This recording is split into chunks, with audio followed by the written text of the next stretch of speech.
Hey guys, welcome back to Magic TV. My name's Craig. It is 9 o'clock, which means it's time for a Talk Magic. And today I am sitting down with an incredible person, really nice person, known this man for years.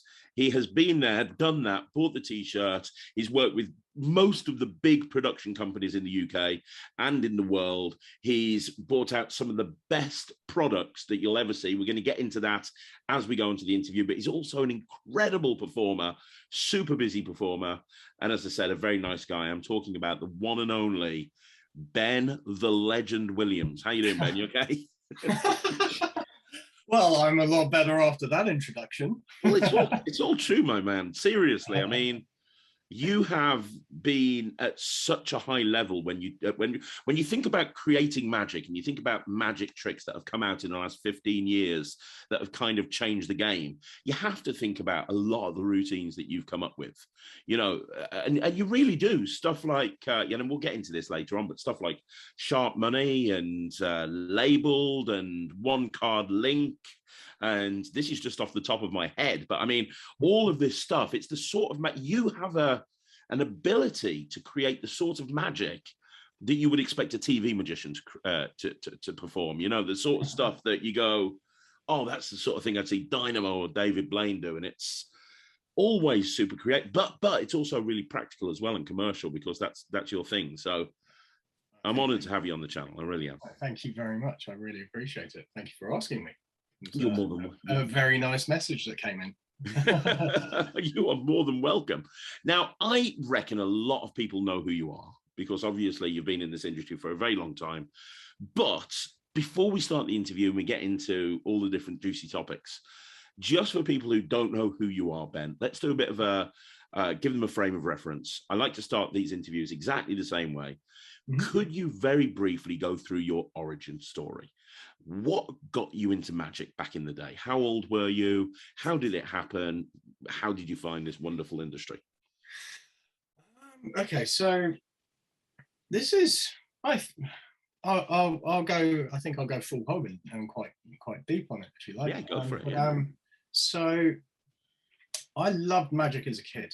I've always loved the whole thing about magic, you know, but the thing was, I got magic sets when I was a kid, and I'm one of these people that I'm terrible with stuff. Like I'd have 2 cups for the cups and balls set and lose the balls like within a week, you know, and just not put things back and stuff like that.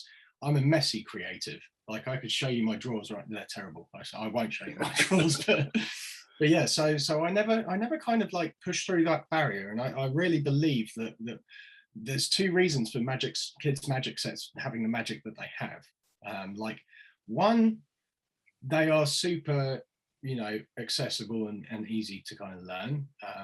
You know, things like the boomerang card where one's shorter than the other, and you know the standard cups and balls that you get with the fluffy balls, but it's also a bit lame. So when you get these magic sets, you're like, that's not really magic that I want. But what it does is it weeds out the people that don't have the tenacity to continue with it. So the people that just kind of like learn a trick and they go, oh, well, now I know I don't need to kind of carry on.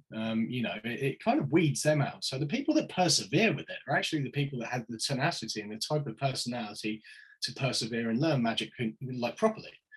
And I was never like that kind of as a kid. And like I was just like, and I actually wanted to be a Disney artist when I was younger, and because I love drawing and art. And so it's kind of more like a thing which I dabbled with and never really thought much of.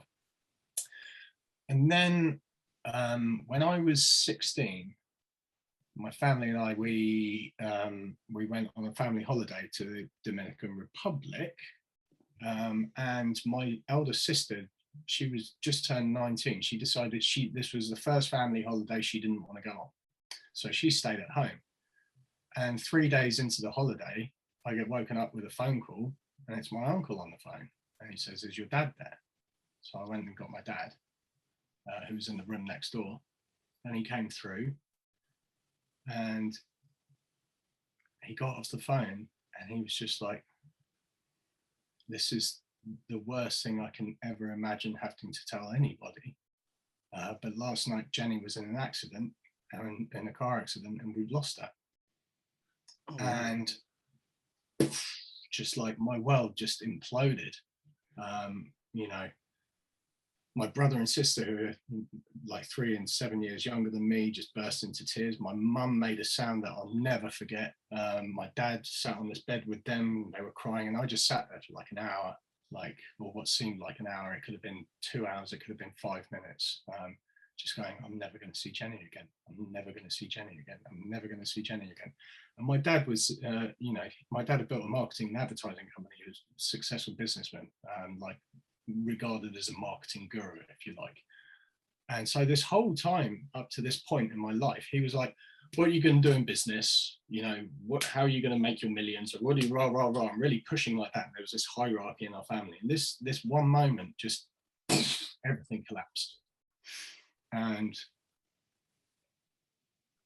we had this horrendous kind of journey back, we had to fly to Puerto Rico, then New York, then to UK, just to get back, you know, because there wasn't a direct flight available. And this whole time, like, I was just like in some other place, you know, like I was trying to take care of my brother and sister because my parents couldn't do anything. And that really brought us so much closer together. And I'll never forget, my dad turned around on the way back and he was like, just whatever you do in life, do something you love. He's like, don't do something somebody else wants you to do, essentially.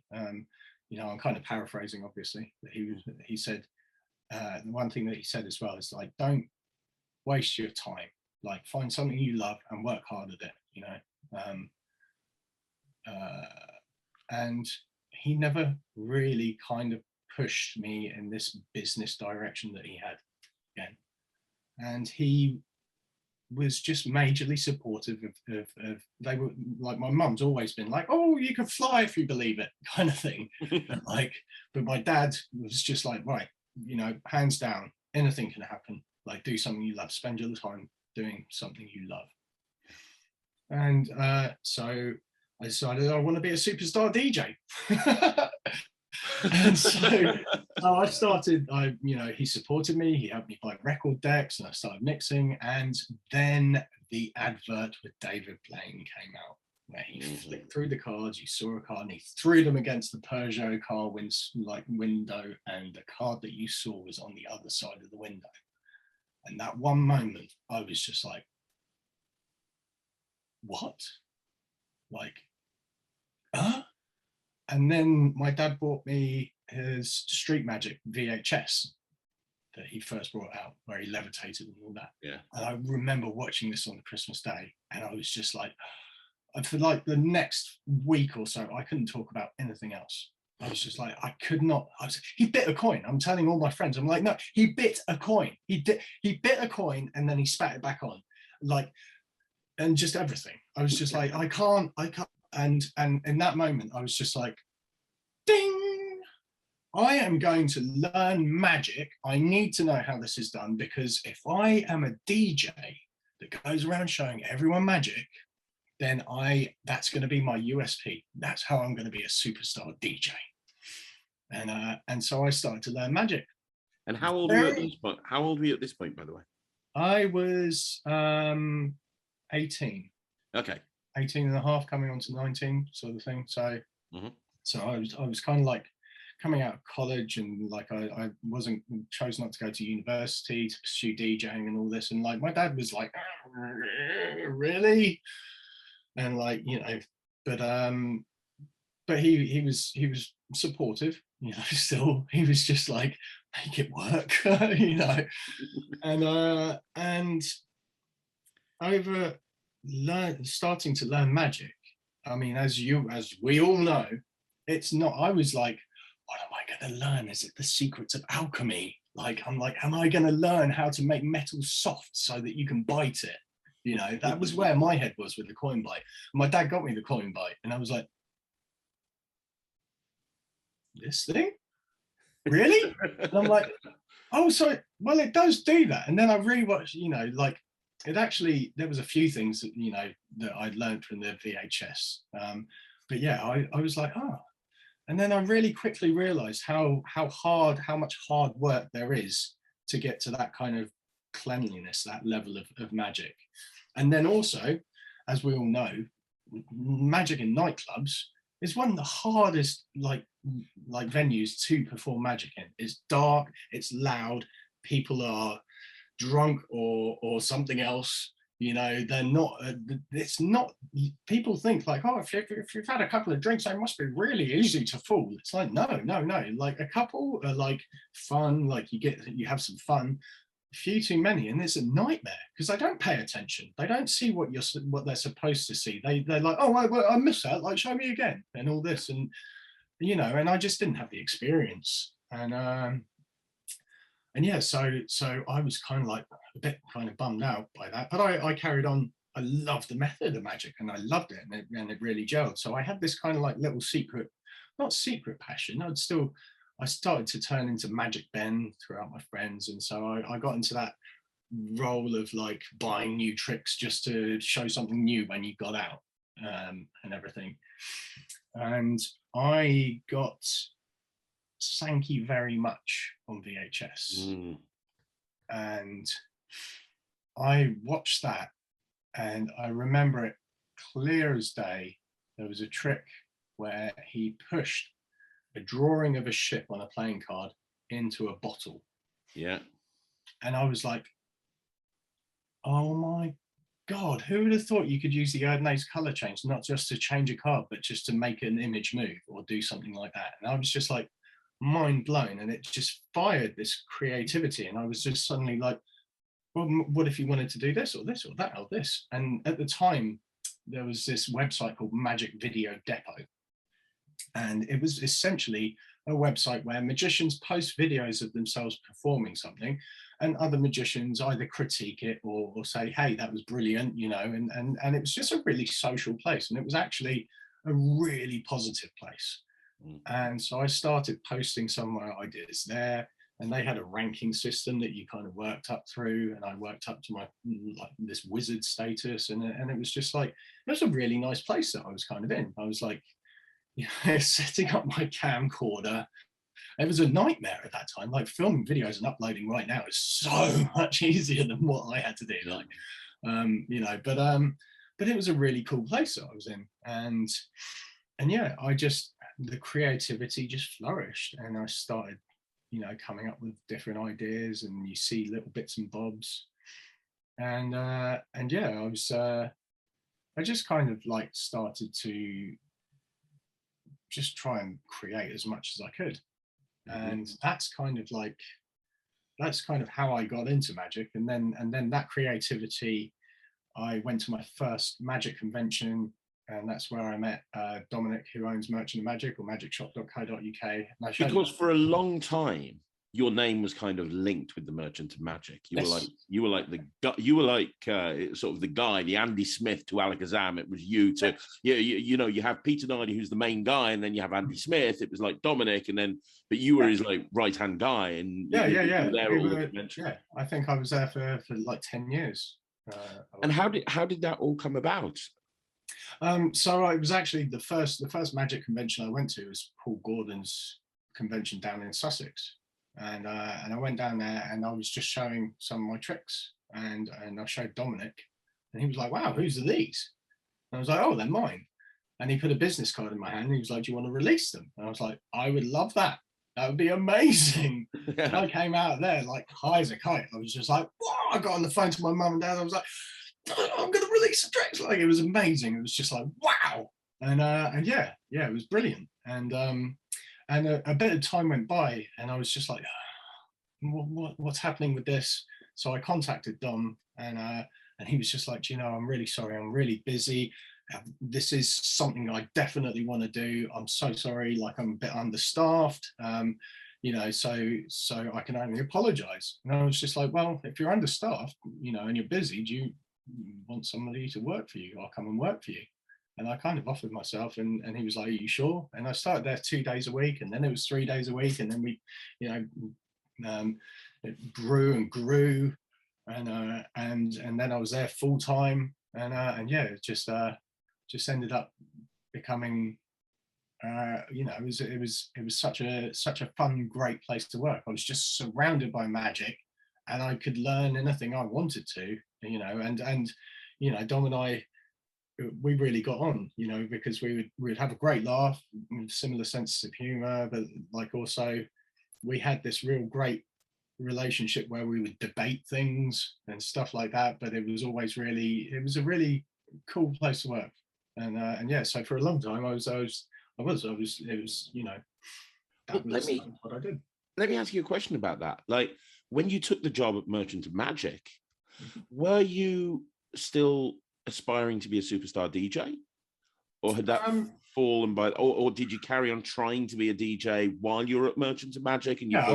I was still DJing, but I was DJing techno, so Right. and I was doing things like I was part of a group. We were doing like free parties in the woods. So we would go out into the woods with a sound system and, like, you know, rave all night and stuff like that. And it was all like, way, you know, like I'm sort of, you know, early 20s and like just having the time of my life. And it was like, but over time, nothing like that can last forever without stuff turning. And slowly I had a few friends that fell victim to drug abuse, and it just, the scene that we were in became really popular. And then we got like the London scene started to pay attention, and they came down, they were coming to our parties. And you can't do a party in the woods and call it a free party and then tell people, no, well, you can't come along, kind of thing, because they're like, well, who are you? You don't own this place. Like, what, you know? And so this thing just started growing, and it turned into this like this beast. There was, like, you know, sound systems all over the show that wanted to set up and things like that, and it just turned into this scene that I actually kind of despised, and didn't agree with, for a lot of reasons. And so I kind of, like, that was where my DJing kind of started to peter off. And I actually, at the time, I was working for a company. I was driving. I was doing driving jobs and stuff like that, just casually. And in the winter, I would have a job with Snow and Rock, this company that would make, you know, ski clothing and stuff like that, and sells like winter sports products. And so in the winter, they were really busy, and I work in their packaging department, packaging things up. So this is just before, this was just before Merchant of Magic, actually. I'm just trying to get the timelines right in my head. So this was just before Merchant of Magic, and what happened, it was a few things that kind of happened at the same time. I was in this group, and the manager, we had this great laugh and this great banter, and the manager just one day, just, I said something, he flared up, he squared up to me and told me he was going to knock my head in. And I was just like, what? Hang on, where's this come from? And I stood there and I worked, and I thought to myself, I'll work until lunchtime. If he doesn't apologize, I'm leaving. And yeah, so I worked until lunchtime, and then he went lunch and walked off. And I was like, right, I'm out. I'm done. And this was November coming into December, and I was just like, what am I going to do? And my dad, actually, he was the one that turns around and he was like, here's a list of 100 companies. Send them an email and see if they want a magician for their Christmas party. And I got 3 gigs out of that, and they paid £200 each. And I was just like, what? And bear in mind, I've been DJing and like earning 50 quid here or there, or losing money because we were putting events on in pubs and clubs and stuff like that. And there's a hustle. And I was just like, what? Okay. So that kind of, like, that was the winter time. And I think that was just before I think it was around March, I went to the Sussex convention. So it all kind of like happened at the same time. I was like, wow, I can perform and make money with this. Like, that's amazing. Yeah. And yeah, that's kind of when everything turned from DJing, and like, and I kind of like started to phase that out. And yeah, I think, you know, I always say, because people ask me this question, and I don't go into it in this depth, obviously, but I sort of say, oh, I want to, you know, want to be a superstar DJ. And then after, and then I learned magic, and that was going to be my USP. And over time, the DJing petered off, and the magic took off, and I'm here now. That's doing great. this in front of you, and so yeah. So I suppose the thing to learn from that is to, you know, always keep your eyes open for opportunities, and you know, just because you've got one thing that you're focusing on doesn't mean necessarily that that's going to be what you end up doing, right? No. I think it's I think, yeah, it's I think it's good to keep your eyes open, and to be, you know, be open. I think one of the things that I try to do as much now, is, which I never used to do as a child, is be open to change. I used to fear change, but like, change can be a great thing. You know, you can't grow without change. Exactly. You know, you can't advance without change. So you got to look at these things and harness them in the correct way. You know, and so yeah, that's kind of like how I fell into magic, and that's, you know, so I was a child of blame. Let's put it short. I was a child of blame. Nothing wrong with that. Nothing wrong with that. So you were at Merchants of Magic, and you're doing gigs, and you're trying to build up gigs, but at the same time you're working full time to Merchants of Magic. We're going to talk about the various different companies you worked with in a bit in terms of creating magic. But while you were at Merchants of Magic, that's when you started publishing your own material, right? And that's when you started creating your own material. Which kind of gave you a big platform. Would you agree? Like, a lot of people know who. At one point, I'll be honest with you, Ben. Like, we're talking like way back now, when you were at Merchants of Magic and we saw each other at conventions. I remember, and you brought out quite a lot of high-profile releases. I remember thinking to myself, why is this guy working in a magic shop? Like, I was looking up at you as thinking, oh my God, this guy is like, he's releasing all of this stuff. Everyone talks about him, and he's working in a magic shop. What's going on? Like, that was the perception of you during your time. And I know I'm not the only one. You know, I know I'm not the only one who thought that. You were. It's almost like you were bigger than the shop. Does that make sense? I'm not. It's weird. I'm not saying anything bad about World Magic. Oh, I'm not saying anything bad about Dominic or Merchants of Magic. It's just that you seem to be this larger-than-life creator and persona, and it was like, wow, what's he kind of doing there? Well, do you know, like, I think there was, you know, I have to hands down say and give kudos that I was in that position, because Dominic helped me get there. You know, and I was, you know, you have to also sort of think, like, I'm working in a magic shop. I'm surrounded by magic that I can just go, oh, what's in this drawer? How does that work? Oh, look, this new release. Like, the information that I learned there, you know, I wouldn't be the performer I am today without everything that I learned there. You know, so there's, you know, as much, you know, it's funny, and it's also funny that you kind of say that, because there's that sort of saying that you know, everybody has a version of you that they think you are, and even you have a version of you that you think you are, but you're probably not even that version yourself. So there's, you know, untold amounts of versions of you out there, and so it's funny, people's perception, you know, because, like, I remember seeing bumping into Damien O'Brien and Ryan Tripp's up in London. I was with the missus, and we were like, hey, how you doing? And we're chatting and everything. And this is after I left the Merchant of Magic, and they were like, oh man, and they turned to my missus and they were like, I hope he's buying you some expensive stuff, because he is killing it. And I'm sat there thinking, like, but Ryan, you're out here filming for your TV show, and, like, you know, Damien, you've been like a social media like magician, but, like, why are you looking at me telling me I'm killing it? Because I'm looking at you thinking like you're killing it. You know, it's funny how people's perceptions are of things. It really is. And I think, you know, I was lucky to start creating in that golden era. You know, it was that golden era where not a few things fell into place. Technology and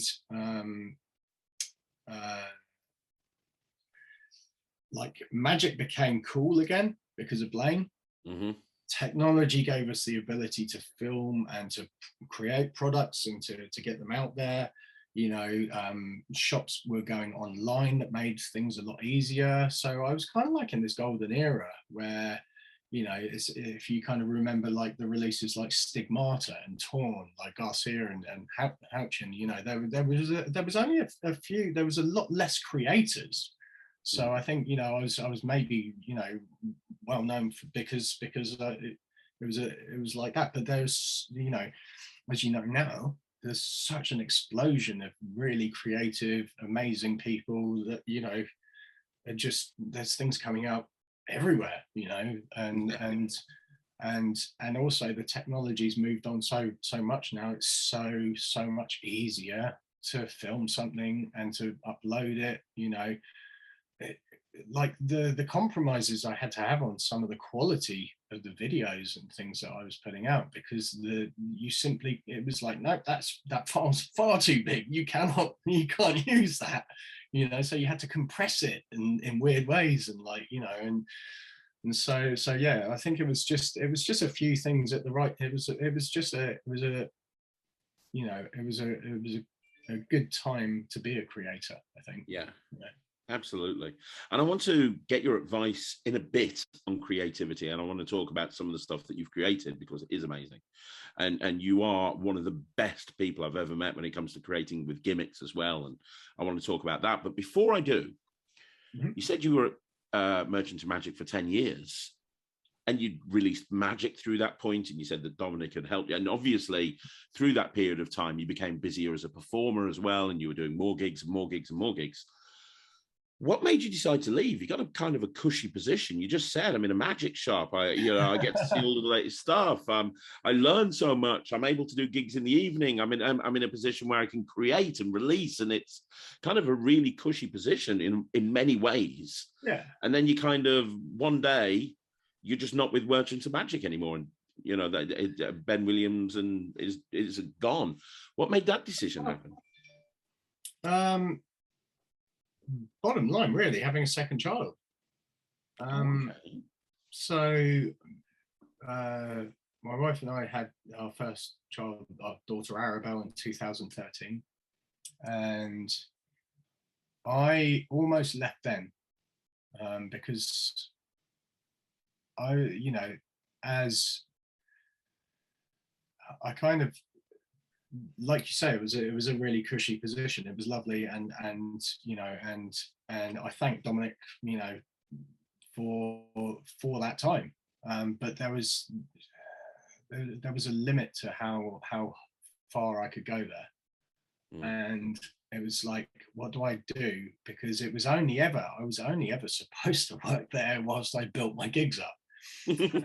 And I think, to be honest, I was gigging, but I wasn't as busy as I could be because I had this cushy job. So it was kind of like, it wasn't gigging out of necessity. It was gigging because it was almost like I had this job, and that was my bread and butter.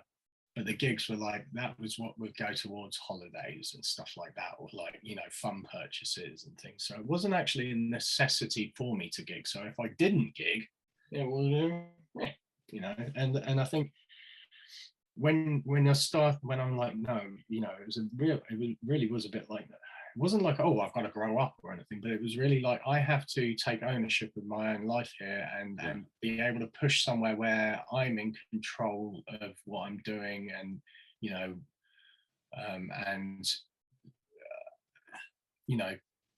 step out from under that roof of safety to feel where the sky, because now the sky's the limit, kind of thing. And that one move instantly, I had to do a lot of soul searching. I had to do a lot of growing up in certain ways, and I had to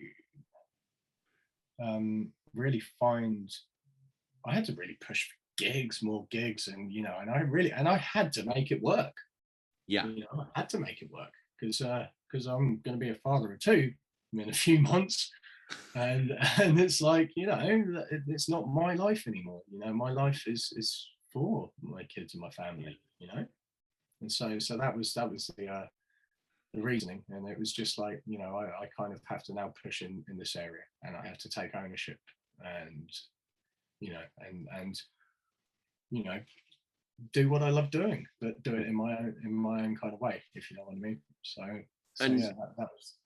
and you did do that, and you ended up basically, maybe not dominating, but being incredibly successful as a close-up magician, especially in the wedding market.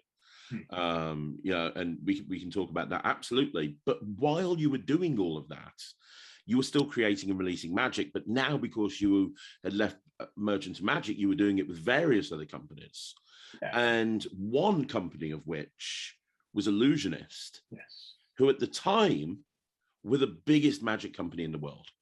I mean, that's incredible.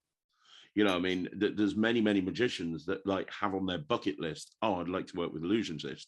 Even now, you know, where things have changed a lot with Ellusionist, they're still right up there. And there you are, you know, right up there with the likes of Garcia and Houchin and Miller, and you know, I mean, that must have been a real buzz, right? As a creator. Yeah, it really was. I think you know, that was I was very lucky as well, because I'm good friends with Lloyd Barnes and Garen Clark, and obviously they were working there, and it was just everything, you know, like how things kind of fall into position, and basically they got in touch with me, and I pitched some stuff to them, really, and it was actually Adam Wilbur turned around. I hope he doesn't mind me saying this, but he turned around and he was like, we love these, we could do something with these, but I want your linking card. And I'd released one card link, or ACL, with Merchant of Magic. So this was just as I was in that transition of like, I know I'm going to leave, but I'm not just going to ditch and run or go. I'm going to say, you know, I'm going to work. I actually ended up leaving on a Christmas Eve, I think it was. So I worked through all the Christmas rush and everything. So I didn't just leave and just, you know, go bye right at the point where the orders are coming out, you know, ears and everything's a stake. So yeah, I had this kind of period where they were talking about this, and because I'd released it with Dom, I spoke to him and I was like, do you mind if I re-release this? And he was, you know, gracious and said, no, that's fine. And it was, Adam was actually like, I want one card link, because I learned one card link, and that's what inspired me to create earbuds, and earbuds got me the job at Ellusionist. Wow. And so I was just like, wow, that's insane, that's amazing, you know. And I'll never forget the sort of Skype meeting that we had, and there was Madison and speaking to Wilbur and Lloyd and Garrett, and it was just like, wow, this is like a real buzz. It was. And then, like, you know, going and filming them, and like, you know, just little things like for the ICL trailer, I remember I was stood in the Sainsbury's car park, and like it was one of these massive Sainsbury's that was actually on top of the car park. And I remember like Lloyd doing all these little things. He's like, now look, and like, and he's doing the camera movement down and all this. And I was just like, oh. And then he sent me the first draft of the trailer, and I was just like, oh my God, I fucking love it. I was just like, wow. And you know, I'm lucky enough to have become, you know, good friends, you know, with people like Richard Sanders, who I showed it to, and he was just like, wow, he gave me a really lovely quote for it. And you know, because he actually wanted to release it, re-release it, and if I could have if we could have worked getting out to Canada. I was talking to Richard Sanders for about 6 years about Sharp Money, and we never actually got to make it work, which is a real shame, because he has cramped, and it was going to be a real cool kind of release, but it never actually worked out. And so like, you know, it was just like, I remember seeing this trailer, and I was just like, wow, like the music, I was just like, that just it gave me chills, and I was just like, what? Yeah, I mean, for my money, I genuinely don't think there's anybody better at making trailers in the world when it comes to magic than Lloyd Barnes. Lloyd's got a special little touch, doesn't he? He really does. He's a cheeky little devil. He is. He can just envisage something. He can just look at it and immediately have a. I mean, he got those jobs because of Enigma that he started up, and look at the quality of what he did with Enigma. You know, like the releases that they put out, the Eden Project and his Odyssey, they were just like, oh, and like the filming was on point. It was clean. It was clear. It was, he's just got a really nice, better than nice, a great, fantastic style. And he was like, I remember him saying, you know, I was like, what do you know, he was like, do this, and you know, and like we kind of like analyzed what we wanted to say on the trailer and everything, and I was just like, kind of felt a bit weird being in the Sainsbury's car park and doing it. We had the security guard come over and go, like, what are you doing? And we were like, oh, we're just filming something. And like, and then this trailer put together, and like the style, like just like, you know, the crisp focus, you know, that he, like the lens and everything, it was just like, it was amazing. He did such a good job. I was so happy. And like you say, he's a fantastic producer.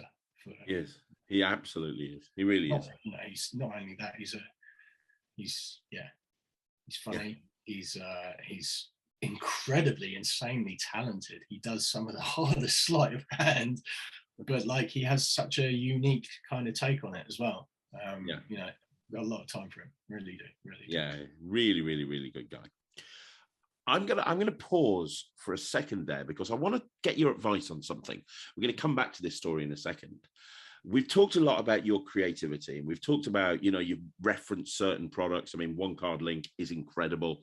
Labeled is just set the world on fire, and there's so many products that you've brought out over the years that are just so good. Can I get some advice for people that are watching this on creativity? Because a lot of people that are new into magic, you mentioned it yourself, there's so many tricks that are coming out these days. A lot of new people into magic, they desire to, you know, one of their goals is to be a creator. And I think one of the reasons is we put creators on pedestals. I've talked about this on the channel before. Put creators on pedestals, and it's kind of a case of, oh, I want to be that person. I want to be Greg Wilson. I want to be Jay Sankey. I want to be Richard Sanders. And so people come in, and before they can even know as much as they need to know, they start creating. So my question is, for anybody who's watching this that's new into magic, that wants to be a creator, what advice can you give with regards to the creativity process? And the second question, do you ever worry that the well is going to run dry? You know, as a creator, where do you get your inspiration from? And as somebody who's brought so many tricks out, do you ever kind of sit there going, well, what happens if I just can't come up with another idea ever again? You know, you're only as good as your last trick, right? I think okay, so advice on creativity. I think for actual creativity, I think you have to be able to look around you, ask questions. I remember coming up with ideas for a TV show that nearly happened but didn't, that I was going to do with Dee Christopher and Alan Morrison. And I remember sitting there's a pub in Waterloo station, and I remember sitting there having a pint, and I just looked around the room, and I was looking at things, and I was like, there's a bar stool there. What if you could take a bar stool and like link two bar stools together? You know, there's a bottle up there. And I was just asking questions to myself. I was like, what if you could do that? What if you could do that? What if you could do that? You know, and I think the more you do that, the more your brain goes, oh, hang on, this is what you want, is it? Well, I've got lots more of that for you. Like, what if you could do this, and what if you could do that? It's a bit like deliberate gratitude. If you know, practicing deliberate gratitude has changed my life, because I you know, have what some people call a green light life, which is like every light seems to be a green light, because every time I reach a traffic light, if it's green, I actually say thank you out loud. I'm like, thank you, and go through. But when it's a red light, I don't even think about it. I'm like looking at something else and admiring that and having gratitude for that, you know. And so it seems like any traffic light I hit is green, you know. But the way that works is because you're telling your brain that's what you want to see. So your brain goes, okay, I see that, so I want to do that. And that's why you can get into negative spirals as well, where everything seems shit and everything is just rubbish, and like, and then your brain goes, oh, so that's what you want, is it? So I'm going to feed you that. So you have to, you know, just try and train your brain to, you know, it's I think you know, loads of people have said it, and I've heard like people like Adam Wilber say it a lot, like creativity is like a muscle. The more you train it, the better and stronger it gets. And I'd also say study a lot, you know, like read books, soak up as much information as you can, learn from people, learn, you know, like I was very lucky to come into magic in the era of multi-trick VHS tapes.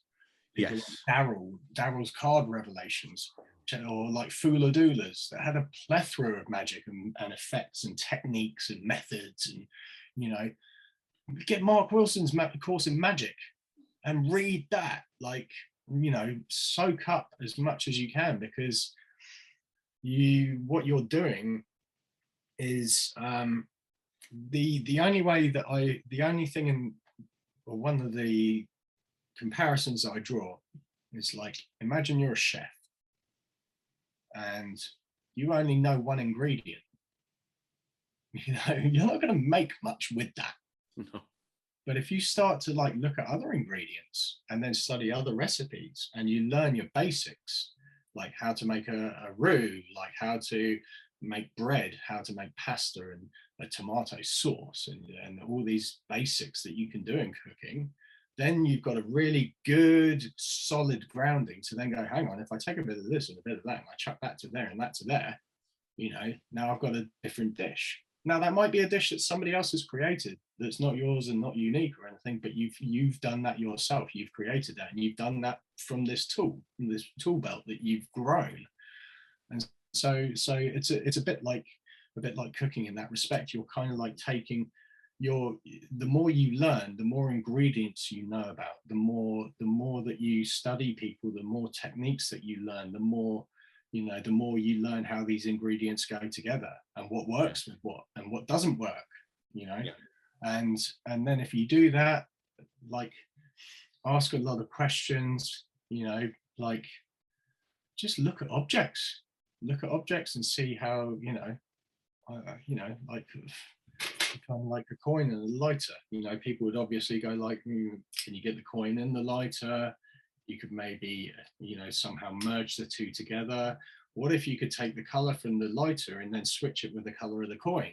You know, and that's just like an idea that's just come into my head there like that. You know, what if, you know, and then you start to think, well, okay, well, how could you do that? And if I can't do it legit, how can I create the illusion that I did?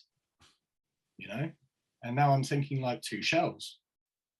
You know, and now I've got an idea for a trick, and like I've got something that I could kind of maybe tinker with or work with, or, you know, and these things just kind of snowball. And you know, if you start with a snowball like this, but you just keep it here and don't ask any questions. Asking questions is like rolling a snowball down the hill. It's kind of like it grows and things happen, you know. And yeah, I think it's just having an open mind, and you know, that's really helped me. I think is to just look at stuff and ask questions, and then just, you know, feed that beast that is inside of you, because it is there. Like, and don't get me wrong, I'm not always like this. I go through highs, lows, and everything. Some days I sit there, and it's funny, like you say, like you think, oh, is the well dried up? Like, is that my last idea? Yeah, I've sat there and thought that. Yeah, I've sat there and gone like, oh my god, and like I'm like, it doesn't matter how hard I try, I just can't think of anything. Like, there's nothing good coming out with me. Like, is that it, kind of thing? But I think if it's a time like that, another good friend of mine is Nate Staniforth, and I have such respect for that guy. He's just on another level, both performance-wise and theory-wise. And he's such a nice guy as well. And one of the things that he says, if you don't know, he's got a podcast called Everything But the Flame. If you haven't heard it, if you haven't listened to it, listen to it, because it's really, really good. But yeah, one of the things that he talks about is for creativity, he's like, put the magic down, go and learn an instrument, go and listen to music, go and see some art, see something else, go and travel, like go and do something that's not magic, like step outside magic, and then go to like watch movies. You know, it's draw, because if you sit there almost banging your head against the wall, then you get into that negative mindset of like, is this the last thing? Oh, everything's crap. Oh, I can't think like this. Oh, this isn't happening. And like, was that my last idea, kind of thing? Yeah. And then your brain is kind of like stifled. But if you just go, hang on,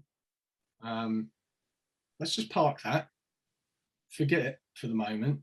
And then it's a bit like if you're trying to remember someone's name, the more and more you try, the less and less you can think of it. And the moment that you stop, you kind of like, oh, that was it. That's what I was thinking of. That was the person's name, you know. And so you can kind of like, you know, I kind of go, right, I'm just going to leave it there. And then I'll be driving along, and just suddenly like something will be like, oh, and it's like a little idea just pops into your head, and it's like, oh, okay, there you are, hello.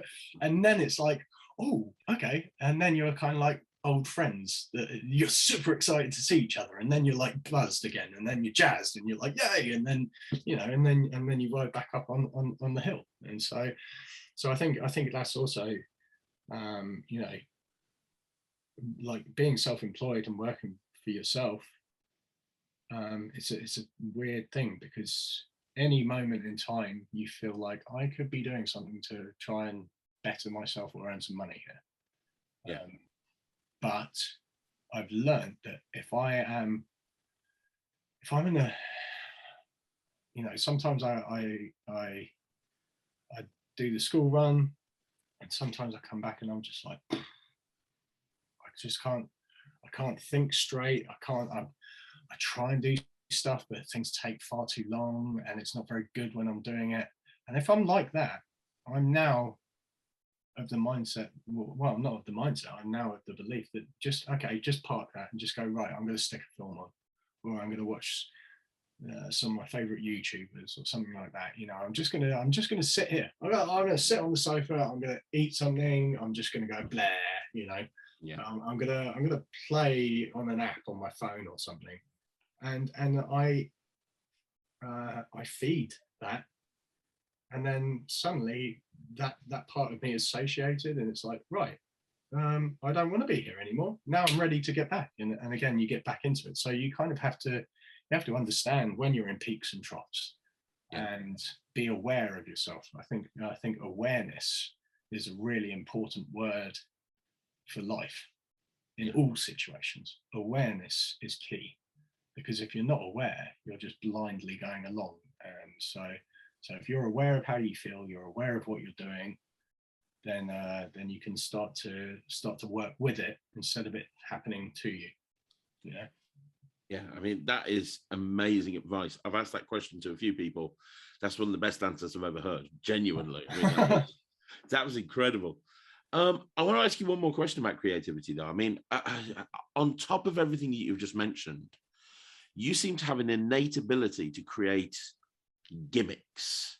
A lot of people that create magic, what they do is they'll take an existing plot, apply a few different slights, change the method. But you have, as I say, you know, two of the products that you've brought out, Gimmick Yourself, isn't it? And then Gimmick Yourself too, right? Which are projects about how to create gimmicks, DIY gimmicks, and so on and so forth. How did you learn that you could basically be Magic's version of MacGyver? Like, where did how did that come about? Like, MacGyver as a kid, I loved it. Oh my god! Well, that's you. You get a paperclip and you get like a coin, and you create this best-selling product. Like, I think. Do you know what? Gimmick It Yourself is a little project. I'm tinkering with, maybe bringing out a third volume, because some of what it is just. It's been a solution to a problem that I've had. Like on the first Gimmick It Yourself envelope, that actually it's a little gimmick that you can just clip to yourself, which you can feed envelopes onto, so that you can load an envelope, a sealed envelope, without the need for an expensive wallet. The reason why that came about was because I was actually I went through a period of working on Saga cruise ships as a close-up magician.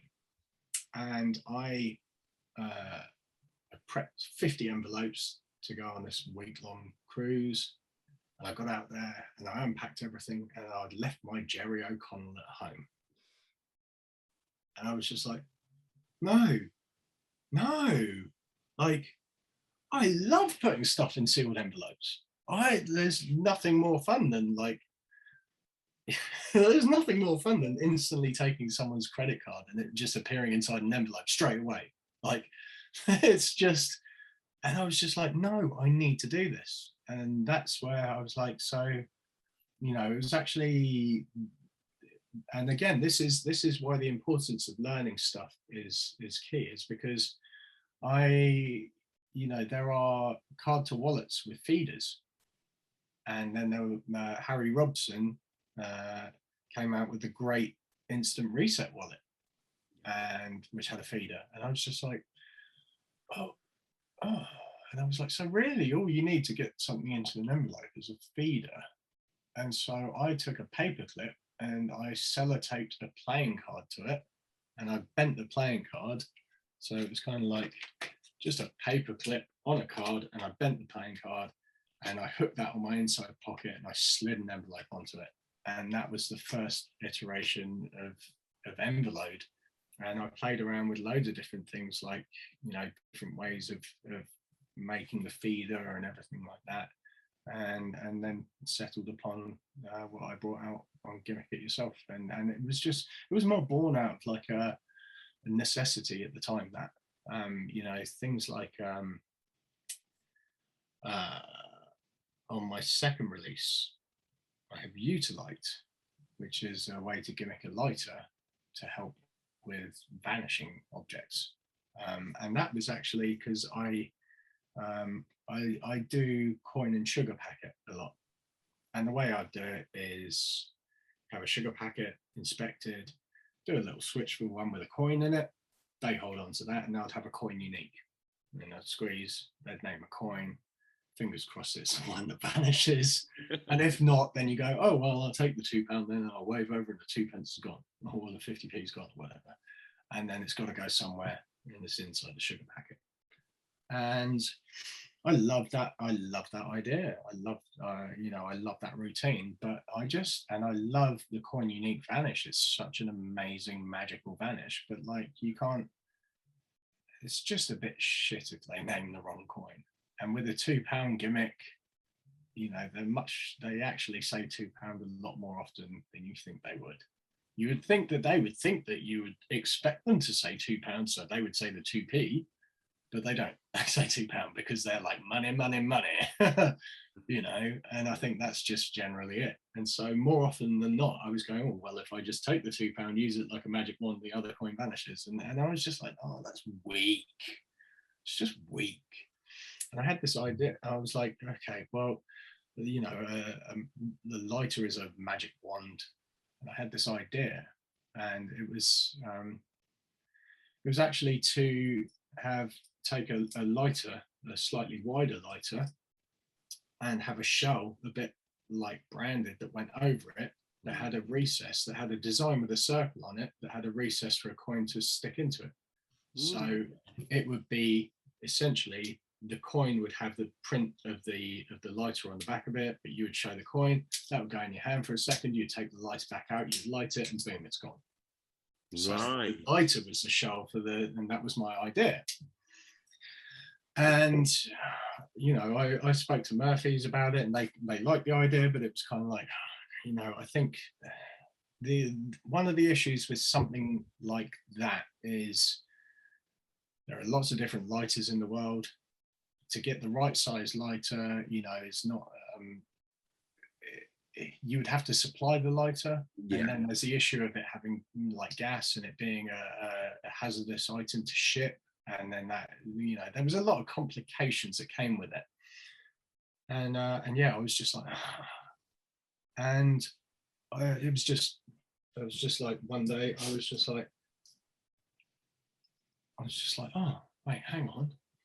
I have a lighter and I have a coin. If I just squeeze and then I light the lighter, I can actually show the lighter and then the coin vanishes. And I was just like, oh, I've worked it out. And all it is a bit of blue tack on a lighter. and it was just like, that's pretty cool. I like that. And the more and more I play with it, the more and more I love it. And I use it all the time now, you know. So it's so yeah, again, it was just born out of like, you know, just a bit of necessity, a bit of like, what do I want to do? You know, how do I want to perform my magic? You know, do I just blindly go along with the coin unique and just feel dissatisfied with it? You know, because it is such a beautiful vanish that time that they do say 2p. Yeah. Or do I do something about it? You know, so I did something about it, and yeah, I was just like, I like that. That's a cool idea. I'll stick it out there. You know, and the whole gimmick it yourself thing was also like, because I was born at the time of multi-trick VHS tapes and stuff, I was like, I'm sick of these single releases. I'm sick of them. I want to put something out and give more bang for your buck. If you see any of my downloads, they're all, bar a couple of them, which I couldn't really expand much more on, they're all about 2 to 3 hours long, because I want to not only fully teach the effect and the idea and to properly teach it, but I want to give advice about it. I want to give as many routine ideas that I can. You know, I kind of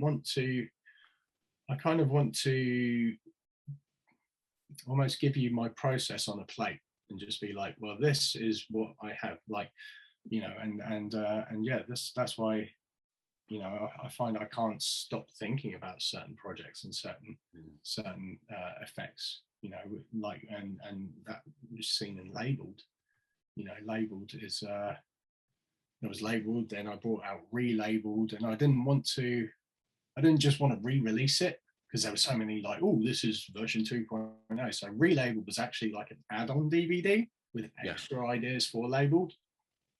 And yeah, I never stopped thinking about it. And there was still niggly things, because 1 in 10 times I'd perform it, or, you know, somebody would say, well, what if the label was already in the bottle? And you're like, oh. You know, and so I worked out a way to show the label is not inside the bottle before you do the penetration. And so it's all, you know, just sort of problem solving and just constantly striving for what I want. You know, I love, I'm when I perform and when I do stuff, I want things to be direct and simple. I want them to feel magical. You know, I don't want it to be confusing. I used to be all like, oh, look, the card's here, it's there, and oh, it's in my pocket, now it's in my mouth, now it's up here, now it's up here. And now I'd much rather just simply do a double lift. Yeah. Card selected, classic pass, double lift, boom. Yeah. People's minds melt. Yeah. And as a magician, when you've learned that and you've done that, and then you've learned some more, and you think, oh no, that's not good enough. I need to do more to make it. Like, no. Sometimes you need to do less. You need to strip it back. You know, like if I do ring flight, I see people that do ring flight and It's like, boom, the rings vanish then, and it's on my keys. Yeah. You know, or they make some sort of, oh, well, I told you I'll give you my car if, like, you know, and all this kind of thing. I'm like, no, why? Like, I do ring flight, and the way I do it is I just hold the ring, and I just, at one point, just let it go. Now I'm holding nothing, but they believe the ring is still there. And now I'm away, I'm miles away. My sleeves are up, I'm here. I've not done any funny, like, oh, crotch shot with my finger like this, or when I do all this kind of funny stuff. It's just bang, the ring's there, and now it's not. That's great. And I just stop. And I'm just like, and I let that soak in, because it's such a beautiful vanish. Yeah, it is. And then I'm like, you know, I say, and I just want you to realize, I mean, like, I don't have any fake skin on my hands. I'm not hiding it anywhere. It's not up my sleeves, and I haven't just dropped it on the floor. I say, but it's gone somewhere right now, even though my hands have gone nowhere near there. It's now in my back pocket. Yeah. And they're like, what?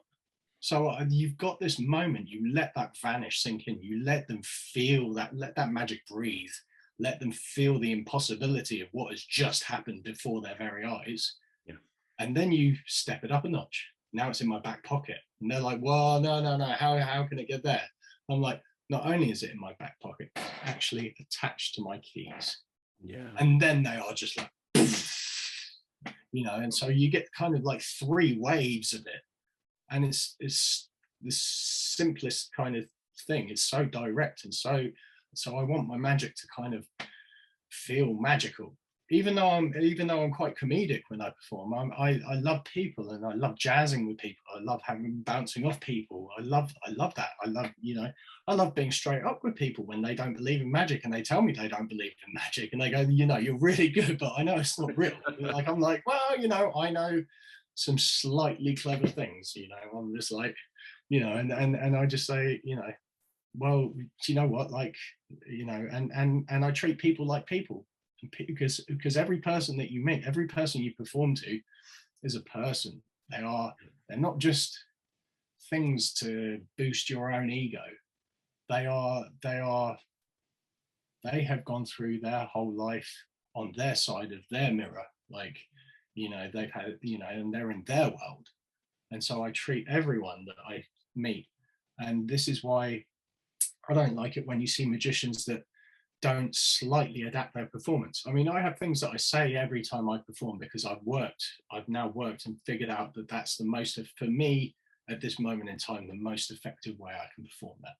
Yeah. But, you know, I'm going to perform differently to a group of 18, 19-year-old lads than I am to a 55-year-old, you know, woman. Yeah. You know, I'm going to perform differently, because they're different people and they deserve something different.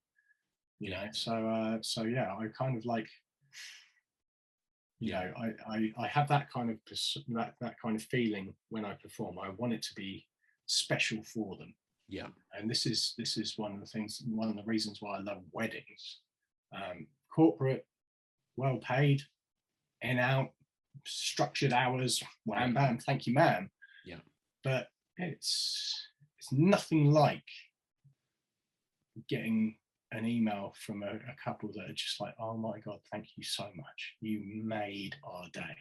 Like, yeah. I cannot express how many of our guests have had such a great time, you know, not just that, but like, you know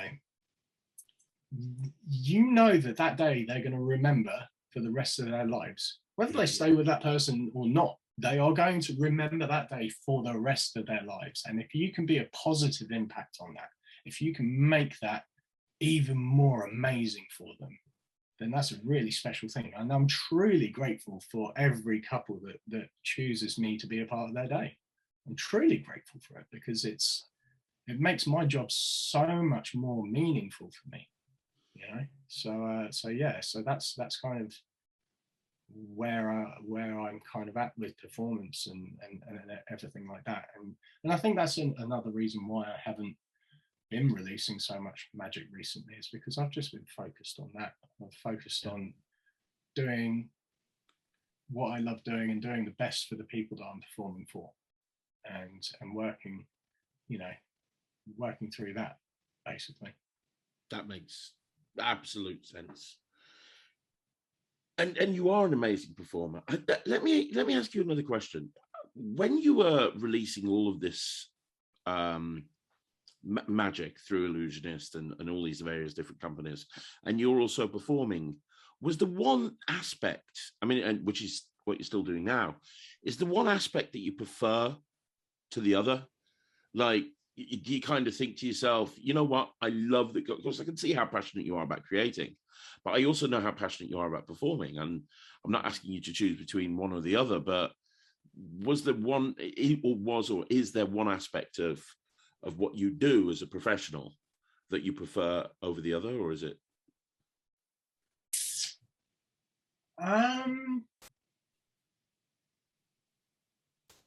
I never thought I would say it, but I think I'm at this point in my life more passionate about the performance. Okay, that's interesting. Because,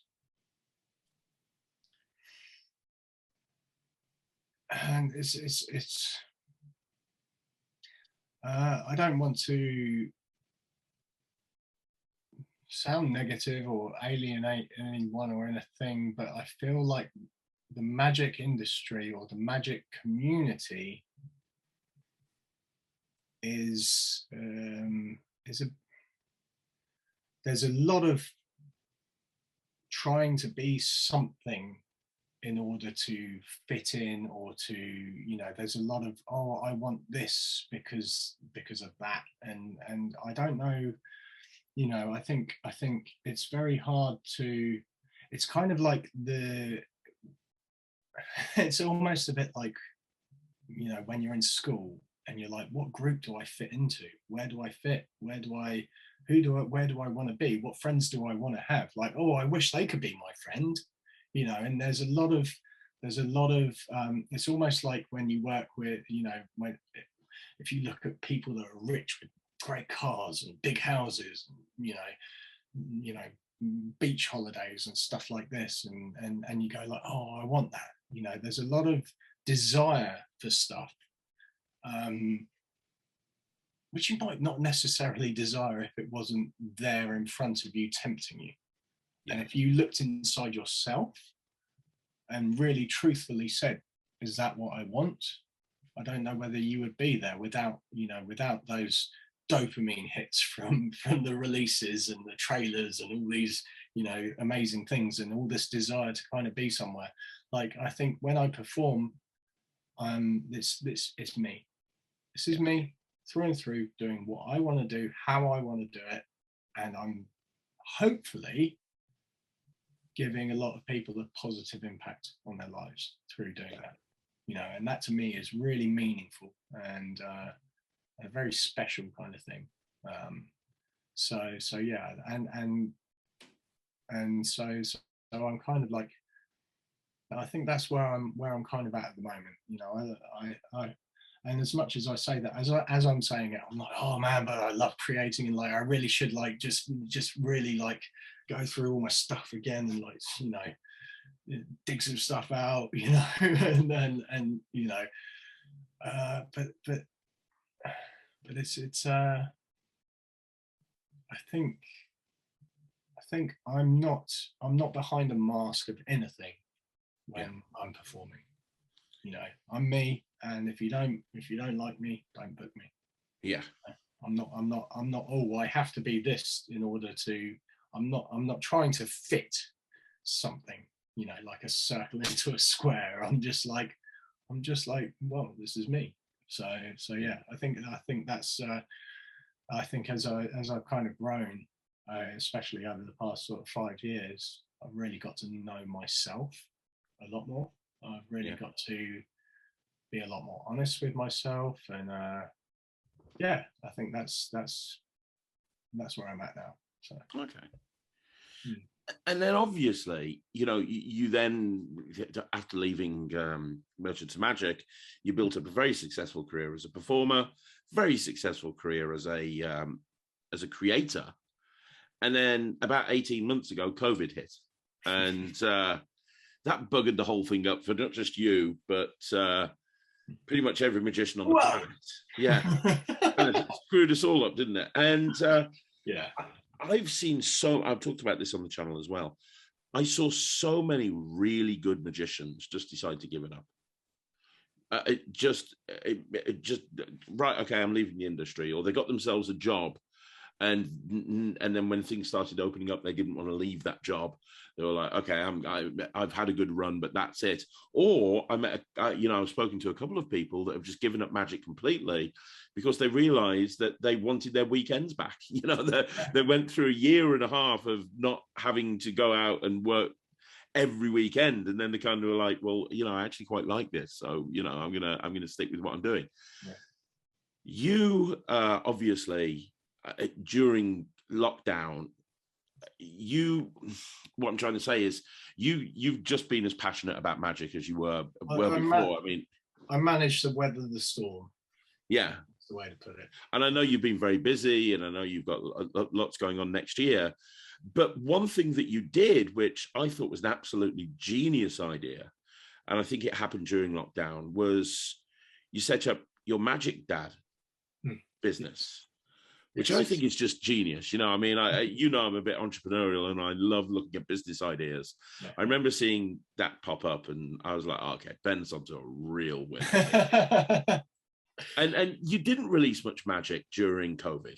No, and I did Gimmick yourself too, and that was all. Yeah, and you is that because you were channeling your creativity into that at the time? Much so, very much so. Yeah. So Magic Dads is actually an idea that came about years and years ago, and it's an idea that I've known, like I love, and I know could be something. And for anyone that doesn't know, so essentially, I'm now a dad, and it was actually my wife that turned around. We were talking about stuff because I was like, I'm leaving the shop, like, what am I going to do? And my wife actually turned around, she's like, well, you're a magician, you're a dad, you could do like dad magic, kind of like that's like the USP kind of thing. I was just like, actually, that's a really damn good idea. And the whole idea was just to do fun stuff on YouTube, maybe have a YouTube channel. And then I was like, no, like every parent that I know love to know a great magic trick. Every parent does the whole your coin behind your ear, and no one ever really puts more thought into it because life gets in the way, because preconceived beliefs of how much time magic can take in certain respects. Obviously, sleight of hand does take years. Serious performance takes years to develop and hone as a craft. But just to know a couple of cool little tricks to show your kids, I'm talking you don't have to be meaningful with your magic if you're just going to be like, oh, now like this sausage is a magic wand kind of thing. You're just going to be an idiot for your kids. But kids, as much as I know a parent that doesn't want to know a cool magic trick, I also don't know a kid that doesn't remember a cool magic trick from their granddad or their dad. You speak to anyone, they're like, oh, my granddad used to do the two little dicky birds sitting on the wall, like he had a piece of paper on his fingertip. And I swear to you, I never knew how that worked. I was like, is he sticking it behind his ear? Is he? And I never knew. And hands down, I'm not ashamed to admit this. I never knew that what the method was until I learned Ring Thing by Garrett Thomas. and I was just like, and my granddad had passed on by that point, and I was just like, fucker. Oh!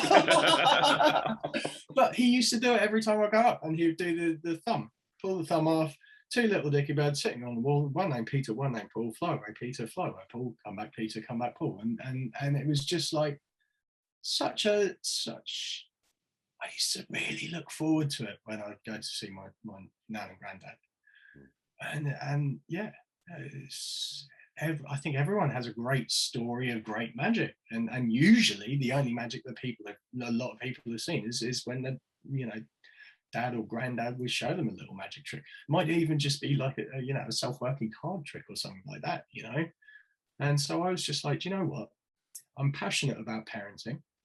I love my kids. I love being a dad. It just doesn't compute to me when you see people that don't want to be a parent to their kids. I just can't, blows my mind. I'm like, what? No? I don't even know. I can't even get myself into a headspace to try to understand that. I'm so far away from that, and I'm so passionate about magic, and I'm just like, so I put together a platform for parents to learn simple magic tricks to teach their kids. And so I started to develop this and started to film, lots of magic tricks with the kids and stuff like that over lockdown. And yeah, it was. I started doing it with a good buddy of mine, Neil Henry, who is an incredibly viral magician and prankster. He's got like 6 million plus followers across platforms, and yeah, so we started doing this together, and it was just, we got to a point, we were actually going to film the tutorials together the weekend that lockdown happened. And then lockdown happened, and then we tried to develop Magic Dads kind of, through Zoom meetings and over, like him doing stuff at his place and me doing stuff at my place. And it kind of like, that was tough. That's tough because when you session and jam, it's so much better to be in person, especially if you're creating something. Like if you're just showing a mate like a new little routine, that's fine, like kind of thing. But if you're trying to really create a business or something, like it would, just to be in the same room, would make such a difference. Like filming the videos, we could be in the videos together. And so there were a lot of hurdles, and his social media is insane, his schedule for it. And because he's got brand deals that he contractually has to fulfill, he has a following that expects stuff. He has a schedule of releases of videos at certain times that he has to do. Then he has to do all the live stuff with that, and all across different platforms, Instagram, Facebook, he was on Snapchat, TikTok now, and he's so incredibly busy. And it just got to a point where he turned around and was just like, I'm so sorry, I can't do this anymore. And as much as it broke my heart, I totally understood. Because he's put yourself in his position. He's worked for years on his social media, and he's now got it to a point where it's earning good money for him, and things are happening, and he has a family. And then suddenly there's this idea which takes up a lot of time that's not making any money yet. What do? Do you sacrifice everything that you built over the past 6 years in order to jump ship for a bet? Or do you, when things in that area start to like show cracks because he's spreading himself too thin, what do you do? And he's a family man. He loves his family, and he's, and so I totally understood his decision. And but that got me to a point where I'd worked all through lockdown to create Magic Dads, and now it's the Magic Dad. So now everything has to be rebranded, everything has to be rewritten, everything has to be reshot and re-edited. And so I'm kind of in that process now of redoing everything.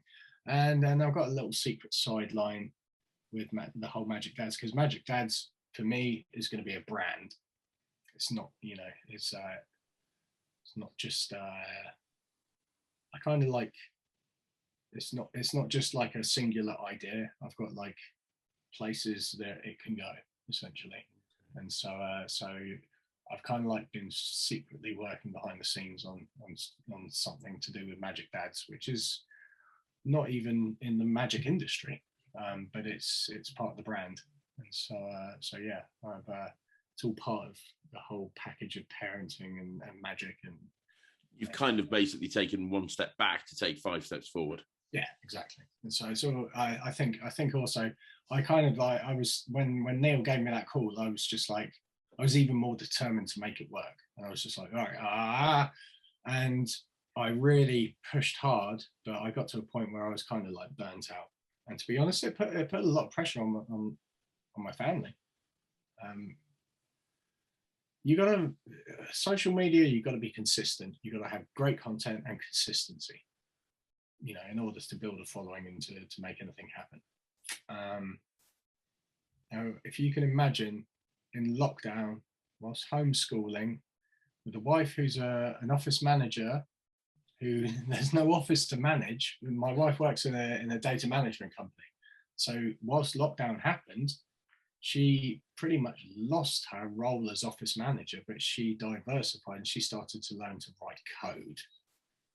And so she's writing SQL and stuff like that. So my wife is in the house having to really, you know, that's half the reason I could weather the storm, you know, throughout COVID, is because of my wife. You know, she's an amazing person, and I'm so lucky, so lucky to have her. You know, that's half the reason why I can be who I am, is because behind every great man is an even greater woman, kind of there, or partner, or whatever. Yeah, you know, to back them up. And yeah, like, if you can imagine being in that scene, like homeschooling 2 kids, and every day I'm trying to get them to film a video. The video not only has to, I want to try and be as authentic as I can with stuff I put on social media.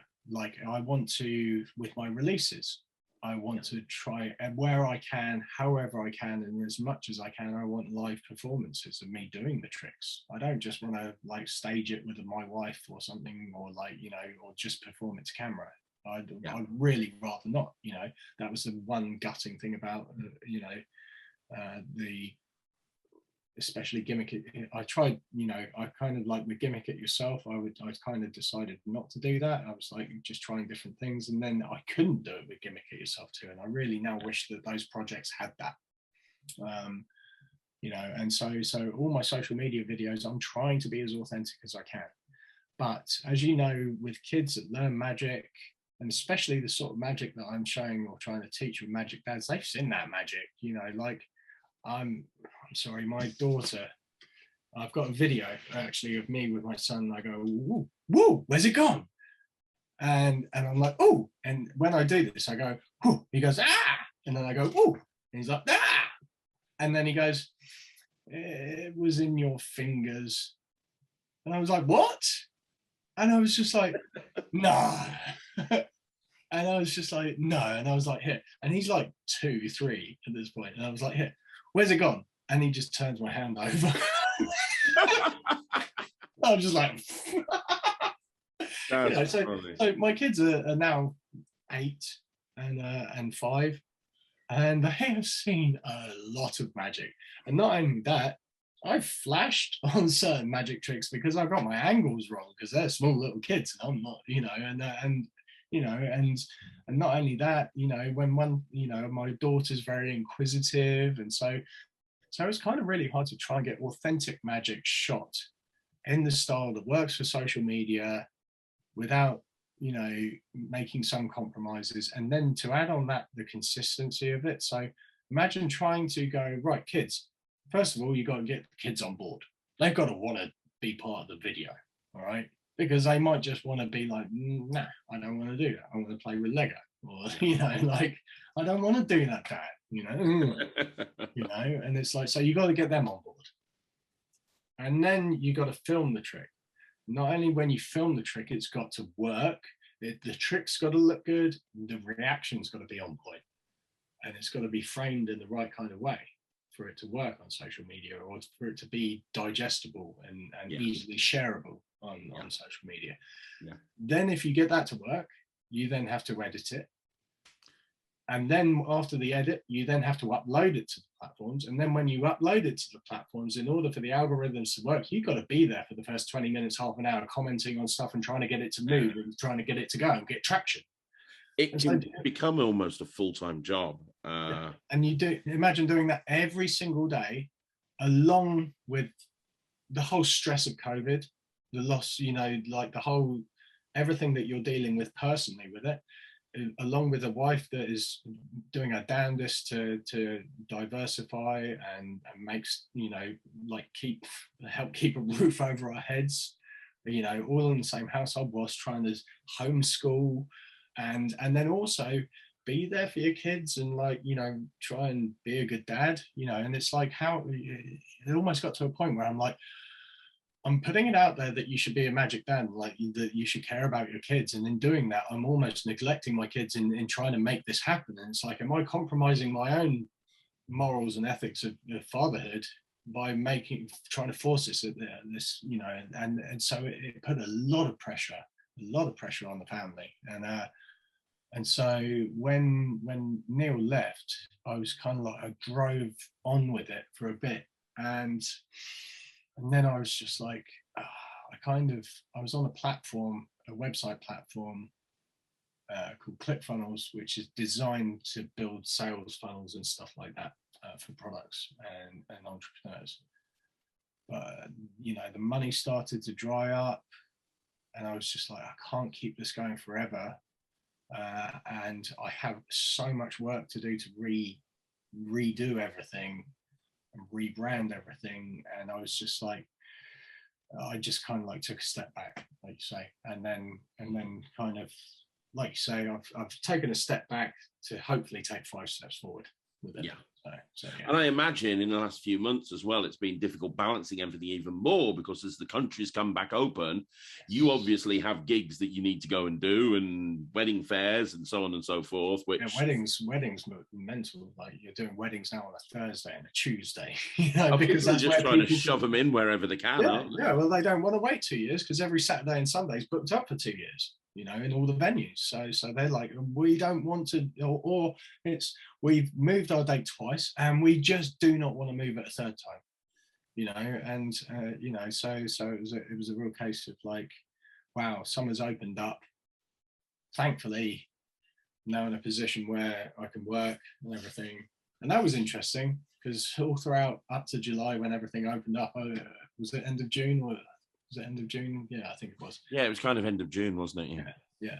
And I was just like, this whole time I'm preparing myself and telling everyone and working on how I'm going to keep everyone safe. You know, how am I going to come to your wedding and keep you safe? Within about 3 or 4 gigs, I was like, oh my God, not this, like, not that. Like, how am I going to keep myself safe? Because I'm actually the one that's going from you to you to you to you to you, you know. And then I've now got to go to this wedding to go to them, to them, to them, to them, to them. So obviously there is an element of me keeping them safe, obviously. And you do exactly what you can. You know, I had sanitizer on my belt and everything, and, like, you know, trying to keep as much in my hands as possible and compromise that magic in their hands and everything. And it was all like this whole kind of thing. And then I was just like, wow, you know, like, you kind of like, sometimes you're at a wedding and like the family are their family and they are like, well, we've all lateral flowed and we're all comfortable around each other. So they're all like, you know, and we're not mixing with anyone. And I'm like, oh, but I am. I'm kind of like, I'm mixing with everyone, you know. And it's like, you know, I don't know how it's happened, but I've been lucky enough to not to have caught it this whole time. And you know, and I don't even think it's that I'm asymptomatic, because I've done more lateral flows than you know. I think I was it was actually I kind of like, it was almost like training for blockhead. You know? I thought, wouldn't it be a really funny gag actually to start a stand-up performance, because I've started doing a lot more stand-up performances as well, and I found a real passion for that. I thought, wouldn't it be a great opener if, like, you went, oh, I forgot my COVID test, I forgot my lateral flow, and then everyone would be a bit like, no, I forgot to take it out. And then you pull it out your nose as a little opener. Guys, hang on, I'll just test that first. On with the show, kind of thing. But no one come near me for the next 15 minutes. That'd make a great opener. And you know what I learned from that is I didn't realize that you'd been doing more stand-up material. Yes. Yeah. Fantastic. Because that's a completely different skill set. Yes, very much so. Doing stand-up magic versus close-up magic. Yeah. Polar opposite of parts. Yeah, very much so. Very much so. And like, I feel bare up there, I feel like exposed, you know, and it's a whole different beast. But it's incredibly rewarding at the same time, you know, like, because like, you know, doing weddings, I'm lucky enough that I've managed to somehow had enough of an impact that I've been clapped out of a room many times leaving a wedding. Yeah. You know, and that feels great to have a room full of applause. But when you do a stand-up performance, you consistently have a room full of applause if you're doing it right, you know. And yeah, I think that's also where some of my creativity has gone. It's like coming up with fun little routines and stuff like that for stand-up. You know, and that all started from when I was doing private parties. I would turn around and say, well, I'll tell you what, you know, as a little, because I think it's important not to, you know, lower your price, but to add value instead. Totally. So I think that's so one of the things that I would add value with, especially for private parties, was, okay, I'll tell you what, I will do a personalized trick at the end for everyone as a one last big hurrah, you know. And that would add value so that I didn't have to compromise my price too much, because, you know, people don't have the budgets that they have for weddings, you know, or corporate parties for private parties. If someone's having a 30th or a 40th, they don't have 500 quid to drop on a magician. So you kind of like got to get as much as you can and give them great bang for their buck at the same time. So you add, and you give them more, you know. So I turn around and I'm like, I really don't care about time. Yeah. I'll say a couple of hours, but if I'm there 2.5, 3 hours, I don't care. Yeah. You know, it's much more important for me. I've been at some private parties with 10, 15 people and been there 4 hours, you know, just because we've had a great time. But it's been casual. It's not been like, I'm not like constantly like, oh, pick a card, you know, you show a bit, you start with one to everyone or a couple to everyone, and then you go here, you know, I'll just mingle around, you show a bit here, show a bit there, and you know, and then like you have the chats about how you become a magician and all these, and it's just nice. It's nice to just be with people and to be, you almost become a guest. And I think people like that. I think people appreciate that, you know, and like, and you know, and obviously you play it by ear. If they just want a magician to come and do a couple of tricks, then I'm not going to hang around for 4 hours or anything like that. But more often than not, you're again making a difference to an important time for people, and it's appreciated. It is. So that's where the stand-up started. Was like doing that one last big hurrah for private parties, and then I started saying, you know, I'll do that for weddings. And then it was like, you know, because ideally I would like, I book weddings and I can be at a wedding for like 7 hours sometimes. You know, I book a full day wedding. You know, I have breaks. Yeah. But like I'll do the drinks reception, and then I'll do some around the tables, and then I'll have a break, and then I'll do a couple of hours in the evening for the evening guests. Well, that's kind of something that Paul Martin kind of really advocates, kind of almost becoming a wedding MC. So it's not just a bit of close-up magic here and there, but you're kind of running the whole wedding for them. I want to be paid good, big money for a day doing that, rather than trying to have to fit 2 or 3 gigs into a day to make the same amount of money. I don't want that stress of traveling from place to place, but also people, for weddings especially, they appreciate it if you treat their day with the importance that they feel it has, you know. And by turning around and being like, I've got nowhere else to be. I'm only going to take this one booking today, you know, because it's your day. If you're delayed, I don't want to have to at some point go, oh no, I've got another gig to go to. I don't want that, you know. So my focus is for you, for your day. If you're delayed for any reason, I'm just delayed starting. You know, I've got nowhere else to be. My focus is with you. Yeah. Because I appreciate how important this is. And more, it's a great unique pitch as well. Being able to say that, 100%. So yeah, I think I'd much rather do that. And do you know what? When you get paid the big money and you're there for the whole day and you make a real difference, you actually make it's so much more rewarding.